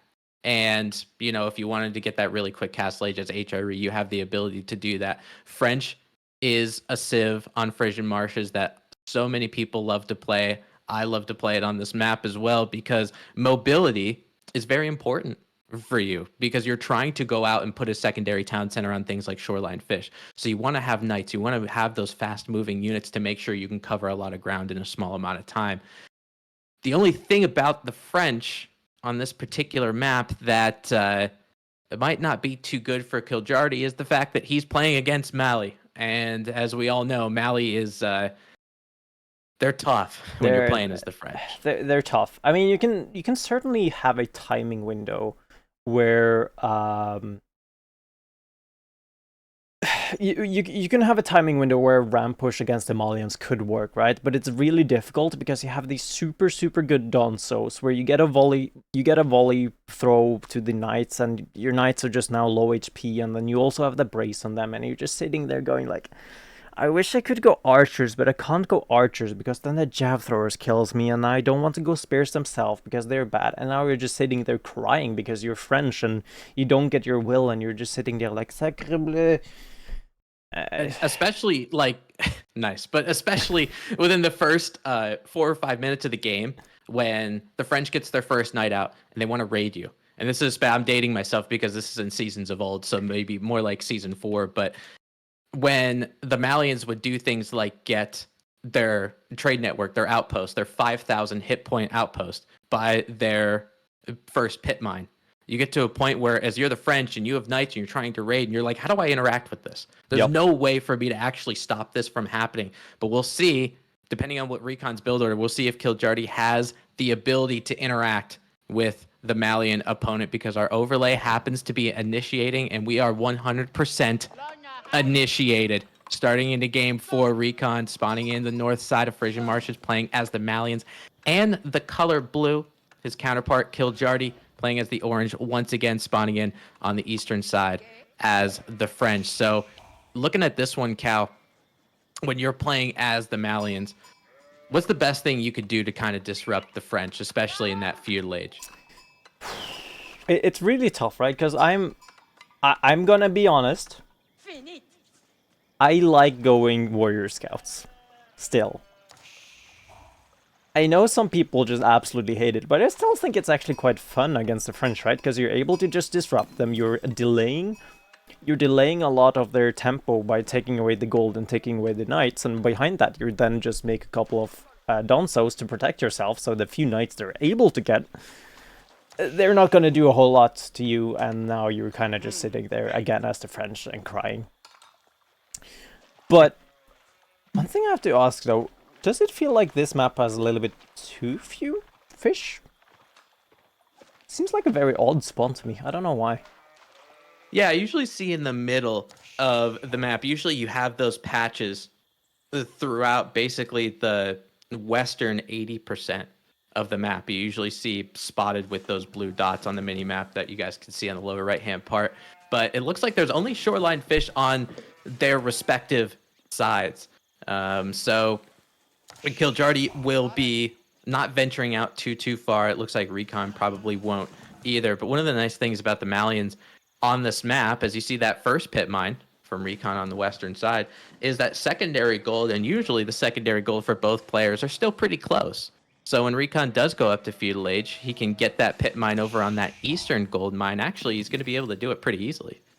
Yeah, I mean, it's not going to be too easy to wall, right? I mean, it's because you got to go out pretty far if you want to. But so most of the time, surprisingly, as the Malians against the French, you actually don't really need to wall because you're fine just sitting back at home, right? Again, with those donzos to shoot. Can somebody pick up the sheep, please? Poor sheep. But you're just able to sit at home, right, and protect themselves. It's not like you need to protect the pit mines a whole lot, right? Because it's like, okay, yeah, the knights can burn down your pit mine, they can burn down your houses, but the time they spend burning down the pit mines is time they're not putting pressure and denying your eco. Right, absolutely. I mean, that's one of the things that the Malians that is pretty frustrating, honestly, is for the Malians, they might not have as high of a villager count as you, because of the fact that they usually only go one town center, and they have a lot of passive income. So they're doing things like making cattle ranches. They're doing things like having pit mines for their passive income. So for the Malians, it becomes frustrating because as the French, you want to take out villagers. You want to raid, and you want to take out a couple villagers. For the Malians, that doesn't really matter too much to them. They could lose a couple villagers. They could be down in the economic count, but you'll see later in the game, probably in about 10 minutes, we'll take a look at their food per minute, gold per minute, compared to the other side, right? And we'll see that even though the Malian villager count isn't as high, we're going to see the food per minute and gold per minute kind of average out to the French, where the French has to do more things like add a second town center just to keep up. Just getting a little bit of spam in Twitch chat. I have both Twitch chats open. Apparently the mainstream kind of died, so welcome over, refugees. Yeah, sorry guys, we're the mainstream now. We're taking over. Yeah. Hi, this is TenFourTim now on EGCTV main. Sorry guys, that first one happened to have effed out. But anyway, we have a banger of a series between Kiljardi and Recon. This is super, super important. The winner of this one has fate in their hands when it comes to Group A. So Kiljardi sitting on match point, going to be up in Feudal Age with the School of Cavalry. Recon as the Malians going to be with the Mansa Quarter. Recon already prepping for those French Royal Knights that we all know are going to happen. Going to be dropping at barracks and then going to be walling up on that eastern side. And I do see in chat that mainstream is back. So that was fun while it lasted. Thanks for tuning in. Thanks for joining the podcast. But we do see Kiljardi, right? He's soaking up so much fish, right? We can just click on this and we just see the number go down so darn quickly, right? Because remember, shoreline fish, the fastest food income in the game when it comes to these villagers. So they're just going to be vacuum up. We do see a knight here. Could potentially be finding a villager if not careful. And he's going to be finding that one, so a little bit too late with those donzos, not paying too much attention. Don't have a warrior scatter just yet, but at least that knight will not be wreaking more havoc than it already has. Yeah, really important to get that barracks down and a couple of donzos. I mean, whether it's the Dark Age donzos or, you know, the hardened donzos that you're going to see that are actually going to get upgraded as of right now, just making sure that those villagers get preserved a little bit, making sure you're able to get those resources that you need. And now with Kiljardi, he's going to continue to go up with those knights. You got to expect from him soon we'll see an archery range and we'll see some archers, because you got to take down these donzos one way or another. Yeah, I mean, you want to go archers, but it just feels a little bit bad, right? It's the only response you have, right? You can't do anything else, and we do see an archer range. Soon gonna see a javelin thrower be made. And yeah, that's kind of still following the script. And here we can see, right? This is really interesting too, because Kiljardi starts making archers, and it's like Recon, because of the fact that he's a top player like his counterpart is, he kind of knows that that's going to be the next unit, right? Because Kiljardi saw donzos, so he's going to add an archery range. Recon's added an archery range himself and going to be making javelin throwers while also trying to make sure that passive income is under control in a very different display of the Malians than we used to seeing. We're used to seeing people get farimba'd over and over again. Now with this season, a little bit differently, we're seeing cattle ranches actually being used and cattle actually sitting in those ranches, getting that passive food income. And when they go up to Castle Age, the corral is the landmark that a lot of people go up with nowadays. Yeah, I'm totally not biased when it comes to preferring the Grunfilani corral, by the way. I'm not biased at all. But yeah, again, right, it's like the French have a lot of map pressure, right? They have a lot of map control, and we see it being used by Kiljardi, right? He can just go out wherever, right? He's just doing shoreline fish, is not even towering up, because he knows that there's no way for Recon to get out on the map right now. But he can't return anything. He can't return a lot of the pressure. And use it for anything, because, yeah, he can try to burn down a couple of these houses. But then just these Donzos and Javelin Throwers is just going to take out the Knights. Yeah, this is so frustrating for Kiljardi. As somebody who appreciates Knight civilizations, and I do love playing the French and I do love playing the Rus, seeing those Knights not finding villagers, seeing them just walk, like, they're almost running away sad with their tail between their legs, just like trying to find villagers to raid, never quite getting there. Kiljardi is continuing to pump out units in Feudal Age and actually continuing to stay on one town center, which I might want to categorize as a little bit of a mistake, because Recon, even though he is a couple villagers down, obviously because the French are able to produce villagers at a little bit faster speed, he has that passive income. And Cow, I know you're highlighting your brethren over there in the cattle ranch. They're pivotal in this matchup. Yeah, they certainly are, and as you said, right, it's I've tried and I've discussed this a couple of times before. It's like, okay, you need to outmatch, or at least you need to be a little bit greedy and boom yourself, but even 2 TC French is just not enough to match the French or the Mali cow boom.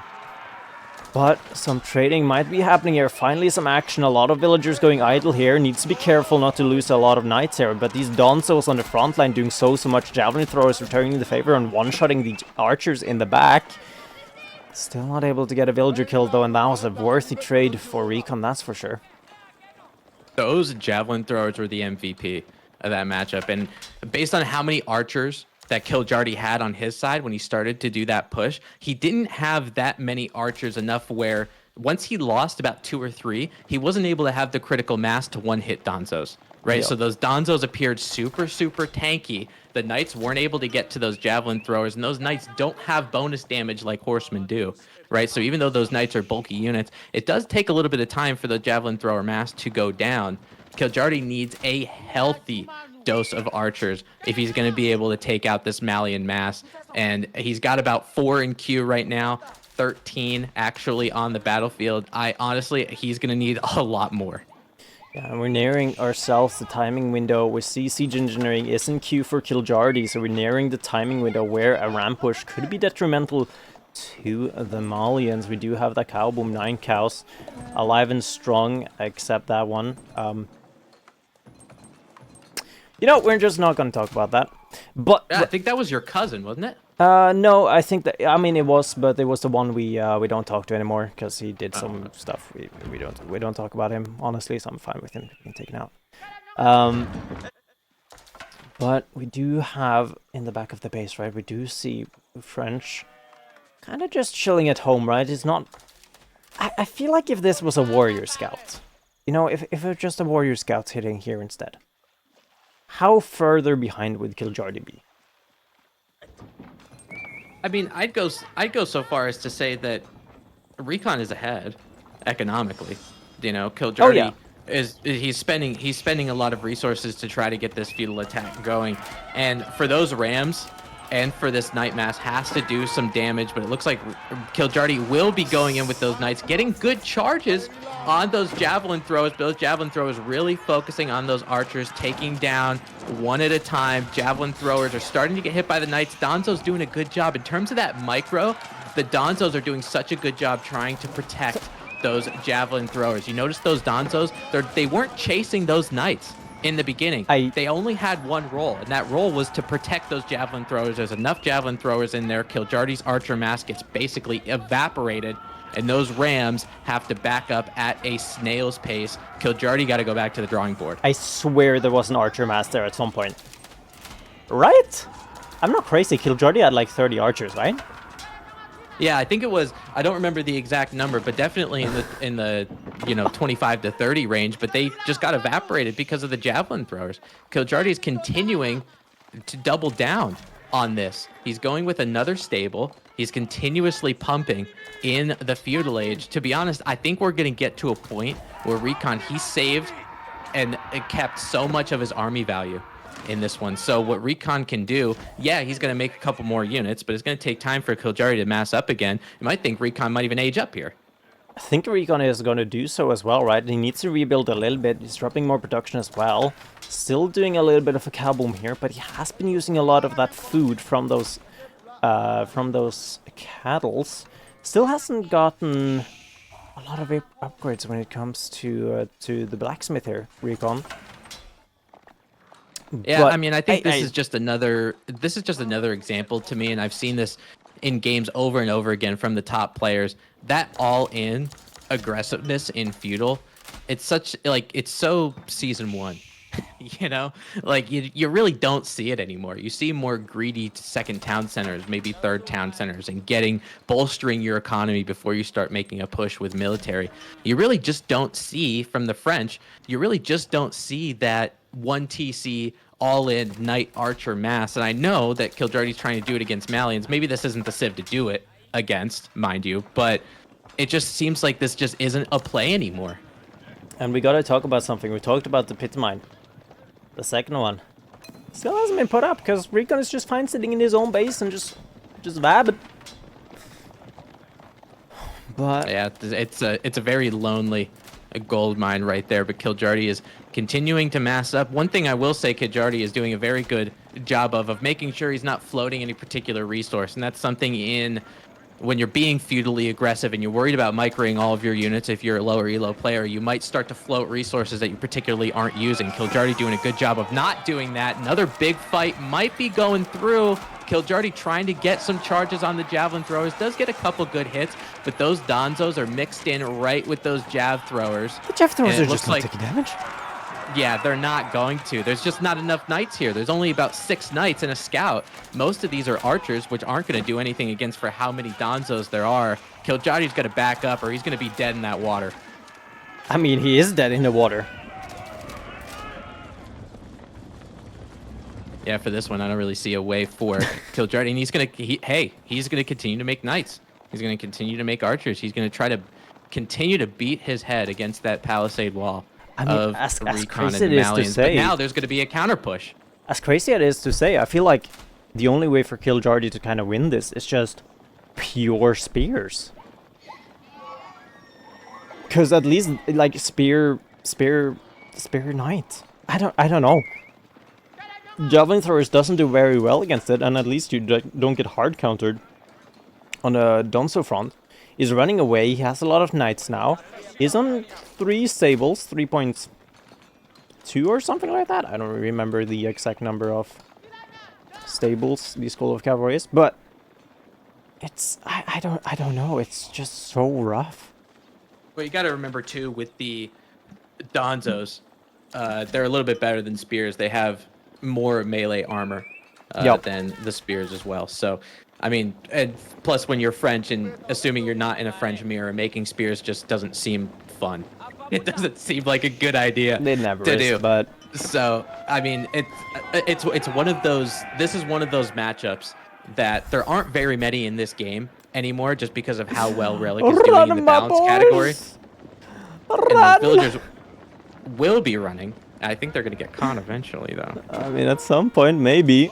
But the raid is going to be returning. Knight's gonna take the, not the best fight, but still the best fight we've seen so far. Recon's army out of position, chasing away those sneaky little villagers, and see if maybe he can find something in return. It's gonna be tough here, though. Again, those archer numbers still not too good. And again, I feel like all I can say is the second town center. At this point in the game, it would have paid itself off so many times over. It would be so much further ahead economically. Finally, second pit mine is going to be picked up though, and Grand Fulani Corral is going to be the savior of all the cows. Yeah, and I know we've seen the corral a couple times, but if you wouldn't mind, before this battle goes underway for the corral, just hover over that just for a second, just to show what the corral actually does. Provides 20 food per minute per cattle. So you think those cattle were doing a good job before, now they're going to be improved. They're going to be super cows. Yeah. Yeah, and the big change that made it so the Frimbo went a little bit out of fashion, and the Kural got a little bit back into fashion, was the fact that the Frimbo also got nerfed, but the Grand Fulani indirectly got nerfed, because now the fertilization and horticulture also applies to these guys. So we see 96 here. It is 84 a minute without the horticulture, 96 with horticulture, and when we see the Grand Fulani Kural kick in shortly, it will be a lot higher, and suddenly I think SAS could potentially provide us with an amount of villagers a fully stacked Grand Fulani Kural is worth, because I do not know that number. Yeah, I'm not sure with the exact number, but I do know that it will be a lot. Now look at what Kiljardi is doing in response to the Castle Age by the Malians. Malians are trying to get their upgrades. They got their Donzos. They're looking for the next Frisian marshes for some reason, all the way on the southern tip of the map, but I'm sure they'll be able to get back into the battle eventually. But Kiljardi is continuing to go on this feudal aggression path. He feels like this is the only way he's going to have a chance to win this game, as if he just makes that one last push with all of his units. He's not trying to take this battle in Castle Age. Okay. I don't know what Recon was doing, but he was playing hide and seek. And he's going to be moving out with the scout now. All of these units are going to be upgraded. And he's going to have another army at home that could be potentially doing a whole lot of raiding while this fight is happening. Because despite Kiljardi getting his army consolidated, still making army, Recon is just so far ahead that I think you can just take your throwaway army at this point and still win this fight. Yeah, I mean, I think it's going to depend on now. I know that Recon's army is now of the Castle Age and going up. I mean, he was doing such a good job in feudal versus feudal fights. Castle versus feudal fights, you got to think is good too. Recon's trying not to lose that army as best as he can, but Kiljardi does know where that army happens to be. He's splitting up this knight mass. I think they're going to get caught. This is so dumb. I love it. But this is such a bad choke point. He's going to be fighting in this choke point. Knight's not going to be able to get a proper charge off. Could be running around here as well. Javelin thrower is going to be overkilling the archers like an absolute hell. And this army that's still in the base of Recon still hasn't moved out. Recon, your army is slowly but surely disappearing, my friend. And they're finally going to be moving out. It's going to be micro. It's going to be targeting down the archers. Going to be taking a decent trade, but the crucial part here is the knights from Kiljardi staying alive, and he's also going up to the next cast. He's going up to the next stage with that Royal Institute. He's gonna be taking a fight here, but this fight was finally looking good for Kiljardi. He's still not looking good in the army numbers, because there's a huge mass coming straight towards your only gold vein at this point. He's gonna get that. Goodbye, villager. Goodbye. And the fight that was happening at the south side here is going to be completely cleaned up. Recon now. It's going to be going hard. You saw the amount of knights that Kiljardi lost on that south battle.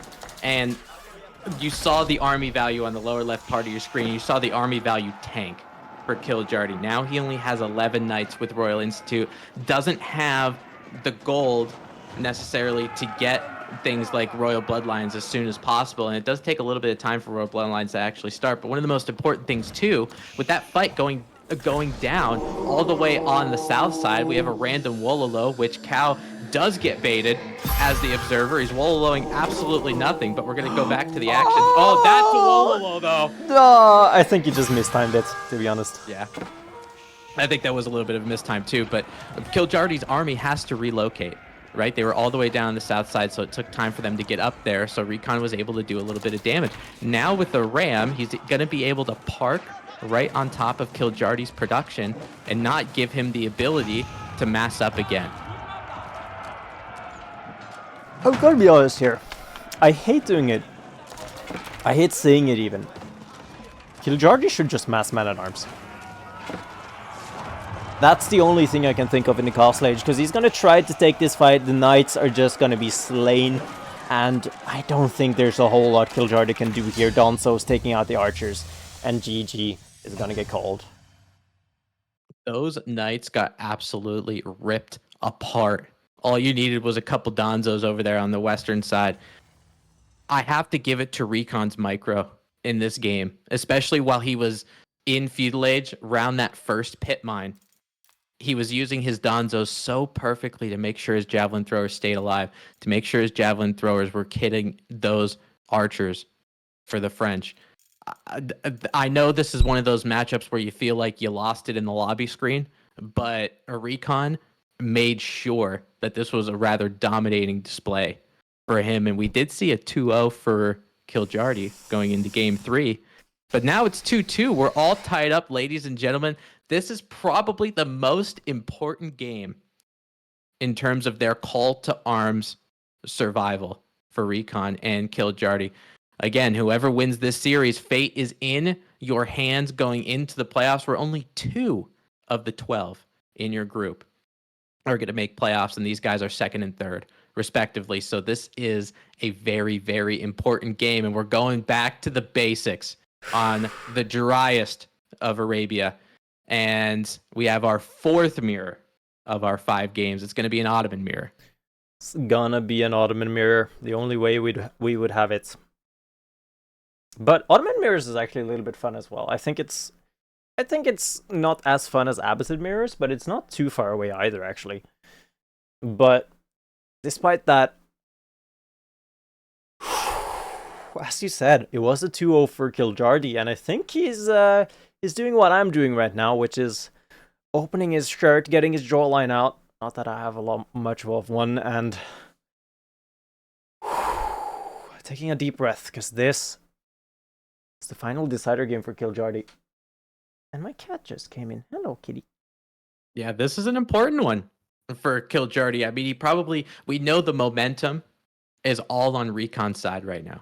Winning those 2 games in a row. Momentum is there. Kiljardi feels like he had this series in his grasp, right? Being 2-0 and taking down Recon in 2 mirrors rather convincingly, too. At the same time, I thought this was going to be an easy 3-0 for Kiljardi going into game 3. Recon had different plans for that one. Game 4, he got a really good matchup with Frisian Marshes playing as the game you just saw with the Malians over the French. But game 5, we're going back to the mirrors, and I hope everybody who not only came in from the mainstream but is watching this call to arms tournament got to stay locked and loaded for this one. Yeah, hopefully. And well, we're kind of just having a couple of things here going on. Hello, kitty. We can do a little bit of a kitty cam here. Ugh. I have to move it a little bit. Hello, kitty. Sitting in the window. Just vibing. Yeah, it's been like pouring outside, so she hasn't been the happiest of ones when it comes to going outside, but well, that cat looks super prepared for game 5. Let me tell you, she's making sure she's clean and dressed to the nines before game 5 starts. I mean, she has like a white part on her, like it's basically impossible to see, but she's like a suit cat, you know. So she's wearing the suit for game 5 and the rest of our series. Yeah, who knew the C in EGC actually stood for cat? Yeah, it's pretty close, I guess. Elite gaming cat. I mean, sounds like a plausible channel actually, but well, she's not the happiest because okay. So it's raining outside, and my brother is here, which means that the dog is here. That doesn't sound like a good combination. No, it really isn't. Anyways, what is a good combination is Ottomans clashing each other. What do you think? Like, there is one matchup in the game where it's like you never go military school opening, and that is against the English. Do you go military school in an Ottoman mirror? Yeah, I mean, I think there's a potential to. I could see the argument as to why somebody would want to. Usually for the Ottomans, especially the way that they've played pretty much until their inception, you don't want to get harassed while you're going up to Feudal, right? Because you want to get to Feudal, you want to put a lot of your villagers on wood to make sure you get all of the military production buildings you need to actually snowball. If you're disrupting that as your opponent who's also playing the Ottomans, maybe it gives you time, it makes sure the raids aren't happening to you, so you're able to get your wood line kind of under control and make those buildings, make those military schools. So we'll see if both of them end up going with military school. I feel like with one, if one does go, I feel like the other one would as well. So we're going to initiate not only our predictions for our military schools, we're going to initiate our overlay going into game 5 in the Ottoman mirror. And I'm actually hearing that the game is currently getting loaded in. So I'm trying to stall for maybe just about 5 or 6 more sentences, maybe 6 more seconds, make this sentence a little bit longer. The cow, here it is. Yay! Where overlay is initialized. Recon spawning in the color blue, playing as the Ottomans on the eastern side of the map in this pivotal game 5. Kiljardi is his opponent in this game 5, spawning in as the Ottomans as well. In the color orange, I'm seeing military school from Kiljardi, or at least that build order anyway, trying to get that stone. We'll have to see here as well. We do have, as you said, military schools being dropped just a little bit quicker for Kiljardi. Honestly, probably won't matter, but it's fun. But we already have a pretty big difference, weird to say, but we actually have a little bit of a difference in terms of build orders here. And that is just the timing that people move out on gold. And also that, well, Kiljardi is getting a little bit more wood than Recon. Yeah, I did see that as well. I think for Recon, he went very quickly to that straggler tree just to get that mining camp down a little bit earlier, but Kiljardi waited just a little bit longer to go for that straggler tree, but he will be trying to get that mining camp. Both civilizations probably for feudal age going to be going up at around the same time as well. Recon does have a spearman in the queue along with Kiljardi out of that military school, and being that first spear that comes out, you better have studied hard in that military school because you are expected to do some damage. I mean, you graduated top of your class, right? I mean, I'd like to think so. You know, I'm not pulling any spearmen out of my military school who's got C's. I mean, I know C's get degrees, but, you know, for your being the very first spearman, you got to be able to pack a punch. And it looks like that first one will be able to. Now, let's take a look at the maps for both of these players, or the spawns, I should say.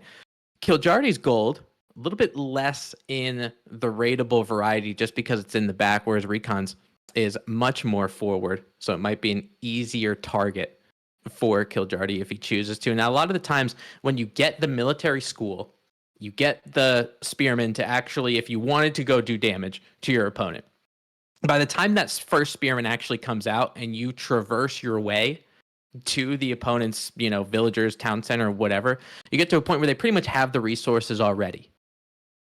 Yeah, it's... Oh, wait. Kiljardi, don't tell me you're gonna dare push this entire thing.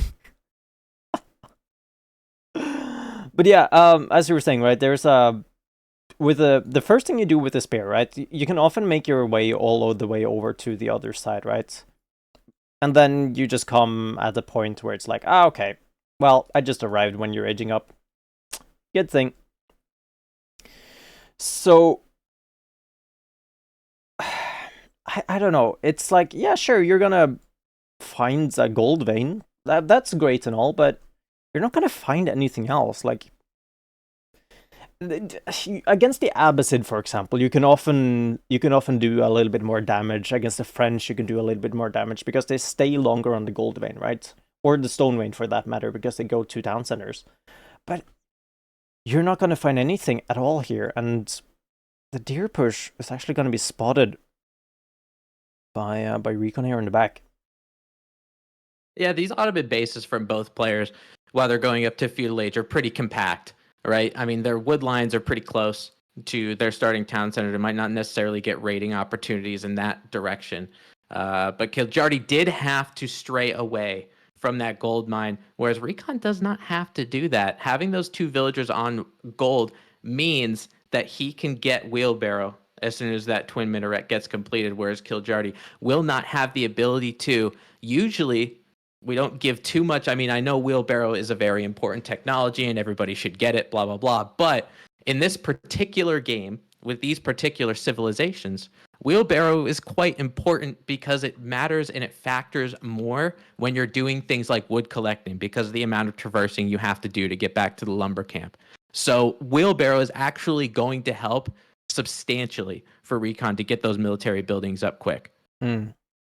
Yeah, it definitely helps a lot, right? And you're, as the Ottomans, you're actually moving around quite a bit on your resources as well, right? The time you're walking between your stone, because you're getting military schools, and now you're going to your wood again, it's like, it gets cut down by wheelbarrow actually quite a significant amount.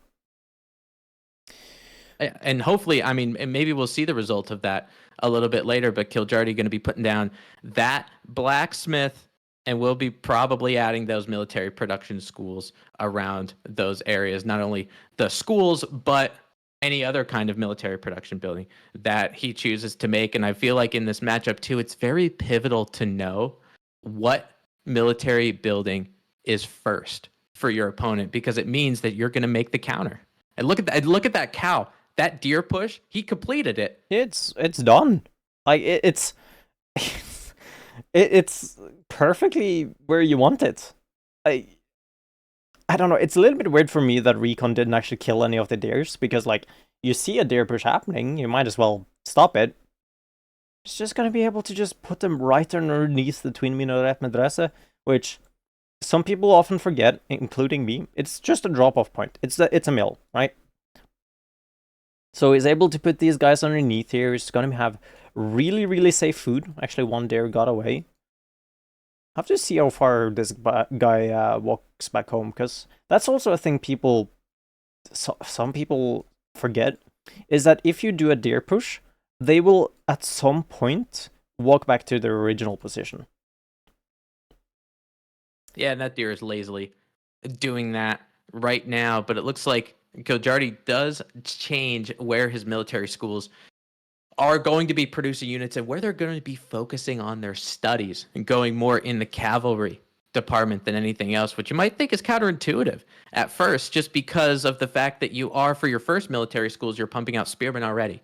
So Sipahi, you might think, well, I mean, you're kind of throwing those Sipahi into their counter, but not necessarily. It depends on the mobility of the Sipahi and the disruption. But looking at the build orders from both of these guys, as you can see, Recon 13 on food, 9 on gold. It looks like just about the same for Kiljardi. They're thinking about castle.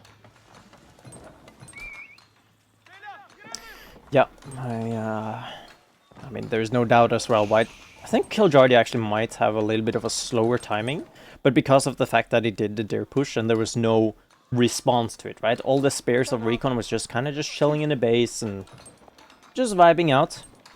Kiljardi was able to get a couple of walls up here. He was able to do the deer push, so he will survive a lot longer in the castle age with the same amount of pressure. It's pretty interesting that there wasn't any kind of aggression on one side or the other.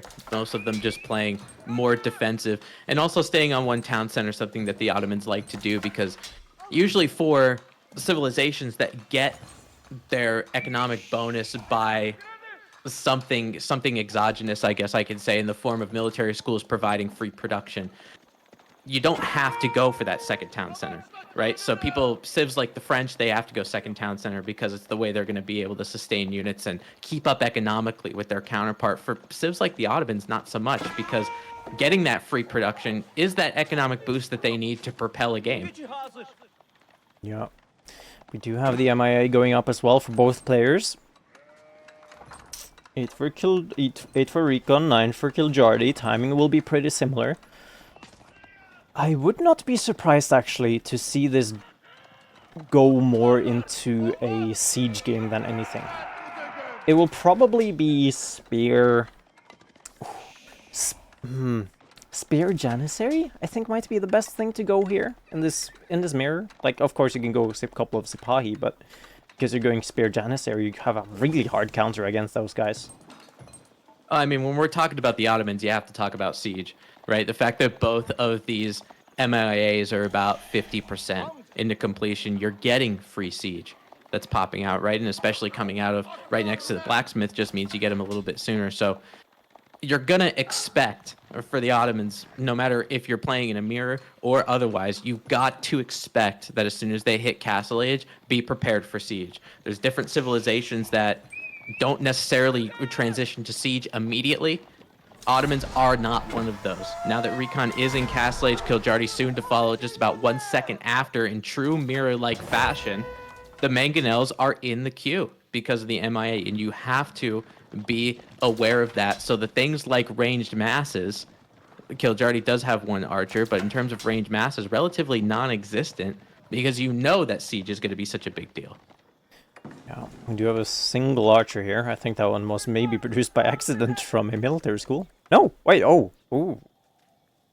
Drop both. We do have the imams though, coming out from Kiljardi. Recon did not opt to go for those imams, so Ottomans have those imams. They can get in the feudal age and get those relics really quickly as well. But we do have, actually do have Recon camping out at least on one here. Yeah, I really like the Imam play Yeah. in Castle Age just to get those relics as soon as humanly possible because this is, I mean, we're 10 and a half minutes into this game. Economic count is only in the 30s on either side. So getting those relics, getting that extra 80 gold per minute means more. It's much more impactful than if we were at 80 villagers already. Yeah, and well, we can see here as well, right? Couple of veteran spears there for Recon. Is going to be meeting those Ipai. Barely not taking that charge. Could be a bad idea. But there's just going to be some normal spearmen here. Really wants to take up those relics, and we do have that Imam as well, just sneaking its way out onto the side one. But it's going to be met with more spears. Yeah, I think this is the first time that we're actually seeing a derivation of the mirror as Kiljardi, Sipahi, and Spearmen are noping the hell out of there. But we're seeing Recon go for Janissaries and Men-at-Arms, whereas Kiljardi is going for, he does have some Men-at-Arms, he's going to be adding some Lancers and adding some Archers as well. So there is going to be a difference in play of these guys. Now, Janissaries get first crack at those Sipahi in Castle Age, and those bullets, man, they just do something to a horse. Yeah, I mean, I'm not gonna say, I don't know the saying, but there's something bullet, something horse. That's all I'm gonna say. And, well, it seems to be ringing true here. I'm surprised, actually, the Imam didn't join in the battle. Could have been a little bit better for Kiljardi in that fight, right? Because you do have those Imams. That's a suboptimal charge, to say the least. I wish I could check that, what Vizier points he ended up going for Recon, but sadly can't do that. But one thing I should ask you though, how do you feel about the other landmark? Like, I've seen Demu try the 0 point landmark that I don't know the name of. Yeah, I mean, I can understand the path as to why you would want to do that, but now with this little skirmish, I'll get back to your point in a second, but that little skirmish just for the Imam trying to get that relic and will not get it. Only those couple Janissaries actually making an impact. The Spearmen and Men-at-Arms were able to track down Mangonel on either side. It looks like we have a little bit of a pump fake from Recon's, and that Mangonel just kind of edged itself kind of in terms of getting its rocks off. But anyway, for your point about the other landmark, probably not that good in terms of mirror, just because you want to get that siege presence, especially when your opponent is going fast castle as well. So it seems like the MIA is a must build, but I don't see any reason why. Like, it's not a never build this in any situation kind of landmark, you know? Yeah. I mean, it's really fun, right? Because I don't know, you play more with the Vizier points, which is fun to do as well, right? But we'll have to see. Siege is pretty strong as well. And one thing that's a little bit fun to do in FFAs is kind of just forget your MIA on rams. And then all of a sudden you have like 20 rams and you're like, oh, I guess I'll go push. Fortunately, no. This is not an FFA. You know, a couple of Sipahi raids here going through, and a couple of spears going to be trying to chase. Won't be finding too much. Yeah, but the Spy just being annoying. You know, the Mangonel will actually take down a couple Sipahi. Janissaries will be able to clean up the rest of them and the Scout pretty quickly. I love seeing Janissaries, to be honest with you. Having that Castle Age gunpowder unit and the way that Recon is actually doing it in his army composition, just sprinkling a little bit in, means that any kind of cavalry unit that Kiljardi makes is soon, very soon, to death. But Kiljardi, if you look at his army composition, it just seems like the potpourri category when you're playing Jeopardy. There's just a smattering of everything. Yeah. This is really interesting, though, as well. It's like, Recon, I highlighted a little bit. Both players made 2 Mangonels and then switched the MIA... the MIA over to Springholds. So... Yeah. Yep, I think for Springholds, you kind of have to. Right? Because you know the MIA, it's going to start making Mangonels first. That Imam, not enough prayers in the Ottoman Empire to save you for that one. It took enough Janissary bullets to cost its life, and that relic will continue to be untaken. There's a lot of Imams that have lost their life, actually, in this battle. We're seeing one of the weaknesses, actually, of the Ottomans throughout the entirety of this game while trying to pick up relics, and it's the lack of mobility that a lot of them have. You see these armies, they're going into different key points, and they're just kind of chasing after each other. You know, because of the Sipahi and the Lancers are kind of negated by the fact that Janissaries exist, you have a lot of slow-moving armies. So it's like 2 blobs that, you know, one's trying to chase the other, one's trying to back up, and then they end up going their separate ways. They never fully coalesce. Yeah, and it's also an issue often, right? People like... I mean, if you're Kiljardi as well, right? You would probably have. I mean, if you're not too careful, this is your control group number 1, and then all of them move together, and well, everyone moves at the speed of the Mangonel. So the little mobility you do have is suddenly now negated due to those formations.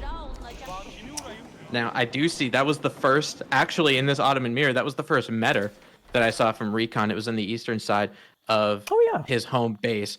Gotta remember to have metters in your battles. Nothing is more powerful in an Ottoman mirror than the sound of music. You gotta make sure that those metters are pounded bongos away in the back just to give you that little bit of increased speed. Or you can get a little bit of increased range defense, whatever you happen to do. And now you see that metter in the key of G, playing all of those bongos, taking down those men-at-arms. Now, granted, without the meter, probably still would have took them anyway, but that doesn't necessarily make my point. Yeah, and I feel like one thing you often just... I mean, I just do this when I play Ottomans. It's like, I just put a military school on method, and it's just like, if I have 4 metters in my army all of a sudden, oh no, anyways, if they kill 1, they now need to kill 3 or 4 instead. So... It's just really, it's a really strong unit, and it matters a lot, right? As you said, this 15% attack speed in these fights can really turn the tide of a fight despite the numbers not being in your favor. Oh yeah, absolutely. If you're at a little bit of a military disadvantage, all you need is a couple bongos drumming, and then you end up winning that war. Now, some Lancers from Kiljardi trying to take down this town center from Recon, but it looks like there's quite too many of Recon military units. That town center will be coming up at about the 18-minute mark, and it's quite interesting because you see these the economic masses of both of these players kind of in the mid-50s, but their military count, just because of the military schools, are in the 80 to 70 range. Think about adding a town center and adding some more villagers, how much military you can really crank out. Oh yeah. I mean, it was Beastie as well. He was in one of his analysis videos. I never thought about the Ottomans this way, but it makes so much sense, especially in Ottoman Abbasid. You gotta think of the Ottoman military schools as economy. You gotta be ahead like 12, 15 villagers if you want to actually have the better economy against the Ottomans, because that is just how much free stuff you're getting from that.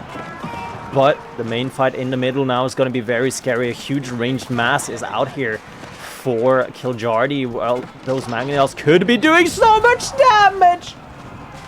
Oh my gosh, the army just disappears from Kiljardi. Springles was not in time, and that was the problem. And that's why Stealth Forest is a godsend for some people. Oh. I cannot believe those Mangonels got the shot off that they did. I thought Kiljardi was trying to make his death push. He was full steam ahead to the eastern side, and then he lost a decent amount of those range units and started to back up. Those mangonel shots bought Recon at least a couple more minutes. Yeah, that was... That's why you have a scout in your army, people.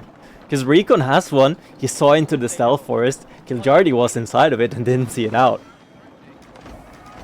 Oh my gosh. That was One of the things from disgusting. Kiljardi that I do like to appreciate is he's consistently trying to raid.